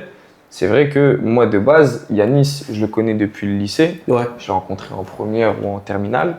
Yanis a rencontré Landry plus tard à la fac. Et moi, par exemple, au début, je ne connaissais pas Landry quand j'ai commencé à bosser avec lui. Et là, ça va faire 3 ans qu'on bosse ensemble, même peut-être un peu plus. Et ça aurait pu ne pas coller. C'est ça. Et il y a ce truc, je dis pas qu'Yanis c'est le ciment. Je suis pas en train de, même si c'est lui qui nous a fait nous rencontrer. Mais c'est totalement moi le ciment. Ouais, c'est lui le ciment. mais c'est vrai que c'est important. C'est pas possible de bosser avec des gens avec qui tu t'entends pas, avec qui des gens t'apprécient pas. Tu peux pas bien bosser. Ça peut pas Et des gens non professionnels aussi, on peut le dire. Hein. Aussi, bien sûr. Il y a des gens avec qui on bossait. Ouais, on a bossé avec des gens, ouais, bien sûr. On a bien bossé au début, mais après, à un moment donné, si t'es pas carré de A à Z, trop de problèmes. Tout le monde, en fait. Trop de problèmes. À un moment donné, tes décisions à toi, elles vont impliquer toute l'organisation. Ouais. C'est pas tout le monde qui peut suivre une cadence pro et sérieuse. Ouais, et comme ils l'ont dit, de toute façon, nous, on avait déjà notre expérience à la base. On avait tous déjà bossé en entreprise. Ouais. Il y a ça, puis il y a aussi certaines personnes, le succès, ça monte vite à la tête. En fait, la petite réussite, les petits moments de réussite, il y en a, ça va. C'est ça, et nous, c'était pas ça qu'on cherchait en fait. Nous, ce qu'on cherche, c'est juste l'accomplissement en lui-même de notre vision et rien d'autre. C'est-à-dire que, bah oui, on aime bien trouver des petites tenues stylées pour venir à nos événements. On aime bien des fois aller prendre quelques photos et tout, mais enfin. Tu remarques, la fame, c'est pas nous. Et surtout que tu es dans l'événementiel, c'est-à-dire l'événementiel, c'est l'alcool, les femmes, la nuit. La drogue, donc certains aussi. Bon, pas dans nos événements en tout cas. Pas dans nos événements, mais pour certains. Pas dans nos événements. Ah, vas-y, toi. C'est du superficiel, c'est éphémère. C'est ce qu'il a raison, entre guillemets, c'est des vices. Ouais. C'est beaucoup de vices. Il faut réussir à garder la tête sur les épaules, vraiment prendre du recul après chaque soirée et pas partir en vrille. Parce qu'en vrai, j'en ai vu et on en verra encore d'autres. Il y en a, en plus, il y a de l'argent aussi quand même. Donc tu peux vite partir en vrille. Donc il faut vraiment faire attention et toujours prendre du recul sur la situation, être humble. Parce que ça peut monter à la tête. Beaucoup d'humilité. Et comme il a dit, nous, on est là, on fait nos événements. La plupart des gens ne savent même pas que c'est nous qui organisons la NCE. On fait notre truc. Si toi, tu t'es bien ambiancé, nous, ça nous fait plaisir. On rentre chez nous et on va dormir. Et pour revenir à ce que tu as dit, plus pour parler de notre secteur d'activité, c'est-à-dire le milieu nocturne, les bars, les boîtes de nuit, etc. Pour moi, je pense que peut-être vous serez d'accord, parce que comme on peut comparer avec nos emplois de la vie normale, entre guillemets, de la semaine, pour moi, c'est beaucoup plus compliqué de garder un cap dans le monde de la nuit que dans le monde, entre guillemets, du travail traditionnel, c'est-à-dire bureau, etc. Parce que, par exemple, dans un bureau, tu ne vas pas avoir l'accès à l'alcool, tu ne vas pas avoir l'accès, entre guillemets, aux femmes ou à la musique, entre guillemets, tu n'as pas de tentation comme ça en face, entre guillemets, tu vois. Que quand tu es en boîte de nuit, si toi, tu as un penchant avec l'alcool, si tu as un penchant avec les femmes, si tu as un penchant ailleurs, bah, c'est en face de toi, tu vois. C'est en face de toi et c'est les conditions qui sont. C'est ça. Moi, je parle avec plein de patrons de boîte. Le turnover au niveau des photographes et du staff en général, mais il est énorme. Combien d'histoires de barman alcooliques j'ai entendu qui buvaient énormément, qui étaient ivres pendant leur service, que dans les jobs traditionnels, entre guillemets, je pense qu'il y en a plein qui boivent énormément d'alcool, il y en a plein qui ont peut-être d'autres vices, mais ils n'ont pas il n'y a pas cette proximité avec cette chose-là, donc tu peux, entre guillemets, savoir te retenir. Mais c'est le principe du privilège. Quand tu travailles, regarde, nous en tant qu'orga, ou juste si t'es un barman dans un bar, tu peux te permettre de faire des trucs. Et oui, tu peux te permettre t'as envie de te boire un verre d'alcool avant ton service, pendant ton service, tu peux le faire, tu le fais. Mais après, oui, il faut savoir rester sérieux, il faut savoir continuer de faire ton travail. On n'est pas là pour s'amuser. Bon, si. Le but, c'est qu'on s'amuse, mais c'est surtout d'amuser les gens. Ouais. Il faut que les gens s'amusent. Dès que les gens ils s'amusent, toi c'est bon, tu peux t'amuser, mais t'as des responsabilités. Après, je trouve que nous, on doit essayer de comprendre notre clientèle, etc. On doit essayer de capter ce truc et s'amuser aussi. Mais je pense qu'un barman, personnellement, il doit juste faire son travail, sourire aux clients, être commercial et tout. Mais son rôle, c'est d'effectuer. Ce que je voulais dire, c'est plus ce truc de tomber dans la tentation. Je te parle de ce truc de t'es barman. Tu vois, on prend l'exemple des femmes. Des femmes, tu sers des verres, tu Ouais. Voilà, et tu vas de plus en plus dans le truc, tu vois. Ouais, c'est vrai que le milieu, il est assez spécial. Ouais. Le milieu des boîtes de nuit, on joue quand même sur, oui, ça, le côté festif. Les filles au bar, elles sont habillées d'une certaine manière. On voit les serveurs en costard, etc. Et tout est fait pour être beau, et pour être charmant, et pour du standing. à la consommation, etc. Donc il y a souvent aussi cette limite que certaines personnes ne peuvent pas comprendre et ne sont pas adaptées pour. Il y a plein de gens, je pense, qui ne peuvent pas bosser en boîte de nuit. Ils ne sauront pas, entre guillemets, garder ce côté sérieux et du coup, bien performer, quoi. Et vos parents, qu'est-ce qu'ils en pensent? Waouh. Moi, voilà, actuellement, je suis qu'avec ma mère. Après, à l'époque, quand j'habitais encore avec elle, c'est où tu vas, qu'est-ce que tu vas faire, c'est dangereux, on sait jamais. Après, elle a vu que je suis jamais rentré bourré, j'ai jamais eu d'accident ou quoi que ce soit. Elle a vu que c'était un projet, que j'étais sérieux, que j'étais dedans et qu'il n'y avait pas de problème. Donc, en fait, elle sait, quand tu connais la personne, tu sais qu'il n'y a pas de souci, en fait. Elle sait que je vais aller en soirée, je vais rentrer à la maison tranquillement, il n'y a pas de souci. Donc moi, personnellement, elle n'a pas vu d'inconvénient avec ça. Okay. Très cool, très cool. Et puis même s'il y a un souci, qu'est-ce qu'elle va faire? Non, il n'y a pas de problème. Non, moi, c'est assez spécial. Tu viens de provoquer ta mère, t'es un fou. Elle va regarder. On va lui envoyer le lien. Ça va tourner sur WhatsApp. Ouais, c'est pas grave. Imagine. Je vais faire un short rien que de ça. Short WhatsApp. Là, c'est bon, là, j'ai le short, là, c'est bon. Ça commence à faire, regardez les enfants de France, comment ils parlent aux parents. C'est ça, en plus. Vous, les enfants de France, ils aiment trop dire ça. Ils aiment trop dire ça. Mais moi, c'est assez spécial. Au début, comme on commençait vraiment de manière informelle dans des Airbnb, etc., j'expliquais pas forcément tout, mais je disais que j'organisais des événements, etc. Après, t'organises un événement, mais t'es pas là entre 22 et 6h du matin, ils se doutent bien que c'est une soirée. Moi, ma mère, elle avait un peu peur, entre guillemets, parce que on habite quand même dans une grande ville, on ne sait pas ce qui peut se passer, on ne sait pas sur qui on peut tomber, c'est aussi des risques du monde de la nuit, on essaie de les éviter au maximum, et on a un super public, mais nous, à nos débuts, c'était pas forcément ça, et on connaissait pas vraiment les tenants et les aboutissants, mais maintenant on a de la chance de limiter entre guillemets toutes les altercations. C'est même pas avec le public, c'est plus avec les partenaires d'ailleurs les problèmes. Ouais, mais ce que je veux dire c'est que je parle de la soirée en général, tu vois. Et ça peut nous éclabousser dessus des fois, entre guillemets, mais bon, pour l'instant on touche du bois. Mais à l'époque, ma mère c'était plus un peu ça en mode ouais, est-ce que c'est safe, est-ce que c'est truc. Mais bon, comme Landry dit, je rentrais sobre, droit dans mes bottes, etc. Donc il n'y avait pas de souci. Mon père, entre guillemets, je vais en parler plus du point de vue entrepreneurial. J'ai lancé quelque chose avec des amis, on a investi de l'argent. Et mon père, entre guillemets, une fois, il est venu, en plus, on avait des bureaux, il était venu, il nous avait un peu... je sais pas si c'était coaché ou un petit le daron, là, très sérieux. Très sérieux, très carré. Donc, en fait, directement... Je pense que mes premières interrogations sont venues de lui. Il m'a dit, mais attends, mais ça, tu crois que tu vas le faire comme ça? Ça, c'est ça. Mais attends, et ça, c'est compliqué. Et si, et ça, et comment tu fais? Et plusieurs fois, je me posais, je me dis, purée, il me pose des cols et tout. Mais c'est bien ça. Et c'est bien, c'est ça qui m'a challengé. Et par la lecture, en fait, plein de lectures entrepreneuriales, plein de livres que j'ai lus, en fait, j'ai su, de l'expérience de ces auteurs, comprendre, entre guillemets, le cap entrepreneurial à avoir, notamment l'échelle. Tu vois, dans l'autoroute du millionnaire de J.M. de Marco, c'est ce qu'il dit. Il dit ce qui rend la richesse, c'est l'échelle, entre guillemets. Donc, c'est ça que je disais. Je disais, écoute, si pour développer le chiffre d'affaires, il faut plus de clients. Pour plus de clients, il faut plus de places de marché, donc plus d'endroits en France. Donc, c'était vraiment une joute verbale un petit peu comme ça. Et au fur et à mesure, il a vu que le projet devenait sérieux, que c'était un complément de revenu pour moi. Et que j'étais pas juste un blablateur qui disait que je faisais des soirées alors que j'allais juste m'amuser avec des gens. Donc au fur et à mesure. Je vais parler de quoi, les gars? Et ils sont que se marrer depuis, hein. Ils font que se marrer. Et lui là, c'est une dingue ce que vous faites. Les références bibliographiques. Alors, je vais leur rappeler un truc. C'est une chaîne YouTube entrepreneurial.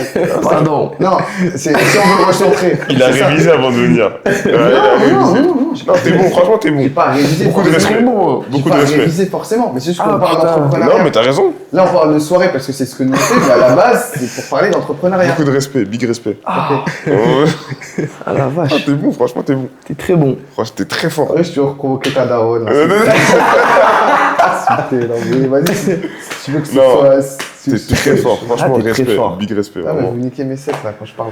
Non, t'inquiète, c'est dans la boîte, franchement, c'est dans la boîte. On va couper. Là, c'est dans la boîte.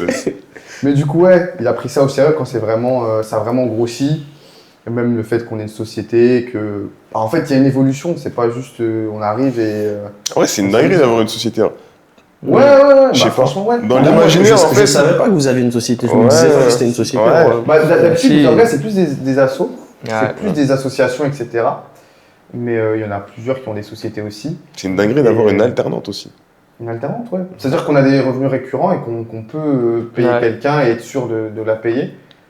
Si on recentre, je pense, c'est. Enfin, pour les gens qui ont des sociétés, c'est normal, mais bon, nous, de où on a démarré, en vrai, on Ah, mais pensait pas y arriver, quoi. surtout que ça. Mais vous pouvez pas en vivre. Non, pas Parce que si vous certainement. pouvez verser un salaire. On peut se Donc, verser, entre guillemets, des dividendes à la fin de l'année. Ouais. Ok. Ouais. Parce que c'est le plus intéressant en Les termes impôts, de. les impôts, malheureusement. Ouais, en termes fiscal, c'est le plus intéressant. Mais non, en plus, on habite sur Paris, donc les loyers, c'est Ah oui. assez élevé. Oui. Donc on a. Malheureusement, on ne peut pas encore, mais j'espère qu'un jour. on Après, le pourra. processus est long, donc peut-être Ouais, qu'un c'est jour. ça, c'est ça. Ça. Peut-être qu'on a un contrat ou deux de y arriver. Ça se trouve. Ça se trouve. Ouais, ça se trouve. Ouais. Une ville de plus. Une ville de plus. N'oubliez pas qu'on est à 1 heure de Londres. Hein. Bon, après, c'est un autre marché, mais. Ouais, Ah, mais tu sais que ça, je le énorme. disais beaucoup hein, quand on a commencé. Lille, c'est un truc de fou. Comment c'est vraiment au centre. 1 heure de Paris, 1 heure de Bruxelles, 1 heure de Londres. C'est vraiment le. Mais c'est pour ça, ça peut être quelque chose de très intéressant pour faire quelque chose de plus gros, tu vois. Pas juste des événements comme ça, mais ouais, plus dimension un peu C'est un festival, carrefour. quoi. Mm. Exactement. Ça peut être très intéressant. En plus, il se passe déjà des choses à Londres avec le carnaval. Les C'est Rockers aussi, c'est là-bas. c'est en juin. Je crois que c'est en juin. Non, Euh, c'est septembre. Août, septembre. J'ai un doute. Mais ouais, septembre. si, je crois que c'est ça aussi. Septembre, ouais. Mais tu vois, tu sais, un petit truc genre un pré-festival ou un post-festival, ça pourrait être intéressant. Mais bon, c'est. Non, c'est sérieux. Après, le truc, c'est que là-bas, c'est pas forcément. Enfin, c'est une communauté africaine, mais anglophone. Ouais. Que nous, ici, c'est pas plus francophone. Après, nous, on a des influences. Ouais, Ouais, mais ça se les rejoint, sons enfin. français. Non. Tu sais que les sons Ça- français, ça- on a des ça- bons Les trucs. sons, c'est des sons nigérians. quoi. Ouais, bien sûr. Ça se rejoint. Oui, mais Là, est-ce ça, que, mais t'as est-ce que aussi- là-bas, ils passent des sons ivoiriens Ah, ça camerounais. non, ça commence à pas mal arriver parce qu'il y a une hype française. Ouais. Et tout ce qui touche aussi à la culture afro-française, Ouais. entre guillemets, Ça, Afrique, ouais. Afrique de l'Ouest et Mais tout. moi, tu vois, c'est plus le truc, je pense, la culture actuelle française, plus le marché. C'est ça. Plus le marché. La culture de la musical diaspora, français. en fait, la culture de la diaspora, en fait. Exactement. Et il y a une Les grosse Aya, hype. Les Aya, Les Anglais Taiki, écoutent les trucs comme ça. Bah ouais. Après, pour le coup, je suis pas sorti là-bas à Londres. Ah, Enfin, je mais suis allé à après, Londres, mais je suis pas sorti en soirée, etc. Mais il y a un exemple tout bête, la fête de la musique, tu vois, tous les Anglais qui veulent venir à la fête de la Ouais, musique. oui, mais après, ils vont venir, ils vont s'adapter à ici. Est-ce que là-bas, ils écoutent Ils écoutent beaucoup, franchement beaucoup, vraiment. Bah, moi, je vais y aller bientôt, là, à la Tu fin nous du diras, mois, mais- et j'irai voir. Ouais. Et comme, ouais. Et je confirmerai, parce que je suis pas forcément sûr avec, de ce propos-là. Tu nous diras. Je vous dirai de toute façon. Je vous dirai, je ferai Il fera un livre. Il fera un livre. je ferai un livre. Pardon. Je ferai un C'est blog, pas nécessaire, pardon. Et toi, Émile, tes parents? C'est. La Giacchino. Est-ce que tu as des parents Émile? Non, ouais, non, moi, mes parents, tranquille. Après, moi, c'est vachement tranquille. Moi, je vis chez moi depuis que j'ai 18 ans. Enfin, je suis parti de chez mes parents depuis 18 ans. Vrai. Enfin, je m'entends très bien avec eux. On parle beaucoup et en fait, ils savent que bah, j'ai fait mes études. Là, j'ai eu mon master cette année. J'ai toujours travaillé à côté de mes études, des petits jobs étudiants. Quand j'ai pris une alternance. Donc en fait, c'est plus en mode, bah, qu'est-ce qu'on peut te dire? Tu vois, enfin, tu fais. T'es débrouillard. Ouais, bah, c'est ce truc de, c'est pas comme si tu nous inquiétais entre guillemets de ce que tu faisais. On s'inquiète pour toi et tu te lances dans une histoire Ouais. rocambolesque. Et au pire, tu te plantes, bah, ce sera une leçon. C'est pas grave. Eux, ils sont derrière, ils sont contents. Des fois, je leur montre les vidéos. ça leur fait drôle et tout. Bah, des fois, on a des vidéos, sacrées vidéos. Après, on a fait le choix d'avoir une sécurité. On a tous quelque chose à côté. Ouais. Personne n'est all-in sur la NCE. Ça serait risqué, mais il y a des gens qui le font et ils ont raison. Parfois, il faut peut-être lâcher un peu ici, se mettre un peu en difficulté pour faire grandir encore plus ce que tu fais à côté. Mais bon, pour l'instant, on n'a pas encore fait ce choix-là. Parce que moi, j'ai reçu des entrepreneurs ici qui disaient que quand ils ont lancé, notamment, il y en a un qui a une activité qui tourne vraiment bien. Ok. Il disait que quand il s'est lancé, il s'est lancé son bouée de sauvetage. Il a peut-être raison. Il avait que ça à faire. Parce que quand tu es en difficulté, tu développes Des plus de réflexes, sens, t'as la et peur, de plus de réflexes. sens, t'as la peur aussi. Ouais. Après, il y en a, c'est passé, et il y en a aussi Il y en a qui aussi. c'est pas passé. C'est pas C'est passé. ça, c'est des Damso qui disent ça, je me Ouais, souviens. mais Il c'est disait ça. que lui, il dormait dehors et tout, il lançait ses sons, mais il disait, mais des mecs comme lui qui faisaient un peu de son et tout, ils n'avaient pas, mais ils n'ont pas forcément tous. C'est pas évident. Moi, j'ai Un risque à prendre. des factures à payer, un crédit. Est-ce que je peux faire ça? Mais c'est vrai que ça peut être une solution. Ouais. Mais il faut vraiment, franchement, beaucoup de respect pour ces gens qui croient en leur projet vraiment, même quand tout le monde critique ou n'y croit pas, et qui arrivent à mettre tous les œufs dans le même sachet, on va dire, et panier. J'y étais presque. Et franchement, et au final, ça fonctionne. En plus, ça fonctionne pas directement, c'est 1, 2, 3 ans. Ouais. Franchement, félicitations. C'est bien, une bonne chose. Mhm. Bon, là, on est presque sur la fin. Hein. Quel conseil donneriez-vous à des jeunes entrepreneurs souhaitant se lancer dans l'événementiel? Y croire. Les mini-vous d'il y a 5 ans. Oh, purée. Oh, mec. Moi, Amuse-toi. le premier conseil, c'est se lancer déjà. Se lancer. En fait, parce Se que prendre au sérieux. déjà, ouais, parce qu'en fait, on est dans une génération où on consomme beaucoup. Ouais. C'est-à-dire, on va consommer beaucoup de contenu, beaucoup de C'est vidéos, un bon conseil. beaucoup de gens qui nous disent ouais, moi j'ai fait ça comme ci, comme ça. En Tout fait, paraît facile. ok, lance-toi, teste, tu vas sûrement te tromper. Et au final, en te trompant, tu vas réussir à trouver la bonne formule pour créer la chose que tu souhaites créer. En fait. C'est facile d'avoir une idée, mais c'est la réaliser et c'est C'est autre ça. chose. Et pas avoir peur de l'échec. Surtout Ouais, pas avoir peur de c'est ça. l'échec. Parce que sinon, si on avait peur de l'échec, on n'aurait rien fait. Ouais. On serait là en train d'en parler en soirée, tu vois. Il y a un truc, moi je me rappelle, c'était un peu ça aussi quand on se lançait, c'était, en vrai, c'est facile de trouver des raisons de ne pas le faire. Faut juste avoir les bonnes raisons de le faire. Et après, bah oui, forcément, tu as le reste et tu as le risque de te rater. Et bah voilà, au pire, tu te rates et ce sera une leçon. Nous, avant que l'NCE soit ça, même avant qu'on travaille avec Landry, avec Yanis, on faisait déjà des événements. On s'est pris Purée. ouais, Je suis des arrivé, échecs. bizarrement, Ouais, c'est pas grâce à toi. mais des échecs. Waouh.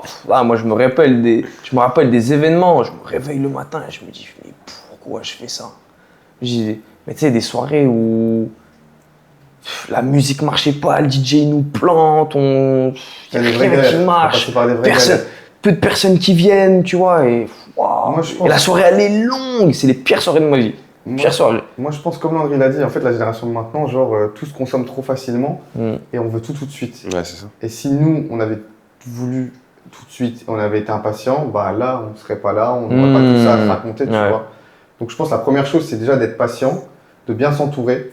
Ouais. Nous aussi, dans notre réseau, on a d'autres organisateurs comme nous qui font mieux que nous, d'autres qui sont encore en développement.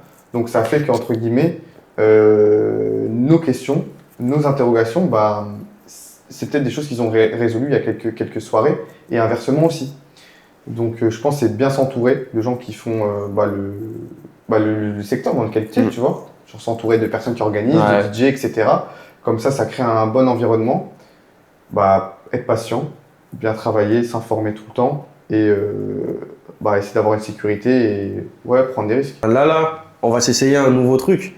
Je vais vous poser une question et vous allez devoir y répondre de façon rapide. Rapide. Ouais. Ok. C'est parti. Ok. Un mot pour décrire NCE. Culture. Ambiance. Success story. Ambiance, success story, culture. Culture. Ouais. Votre ville préférée pour organiser un événement? Lille. Paris. Lille. Lille. T'as influencé. En fait, non, la ville que je kifferais, ce serait New York. Ok. Non, mais des villes où vous avez déjà Ah, fait. on a déjà fait Lille. Un artiste que vous rêvez d'inviter? Réma. Ah, j'avoue, Réma serait quelque chose. Hein. J'irais la même chose. Réma. Georgia Smith. Non, mais des trucs raisonnables, les gars. Ah, en accessible. Ah, il faut préciser. Ah, en atteignable. Kalash, c'est atteignable. Ouais, Kalash, ça peut être bien. Actuellement. Lequel des Kalash? Kalash Le entier. Kalash tout court. Kalash tout court, pas Kalash criminel. ok. L'entier, Ouais. l'entier.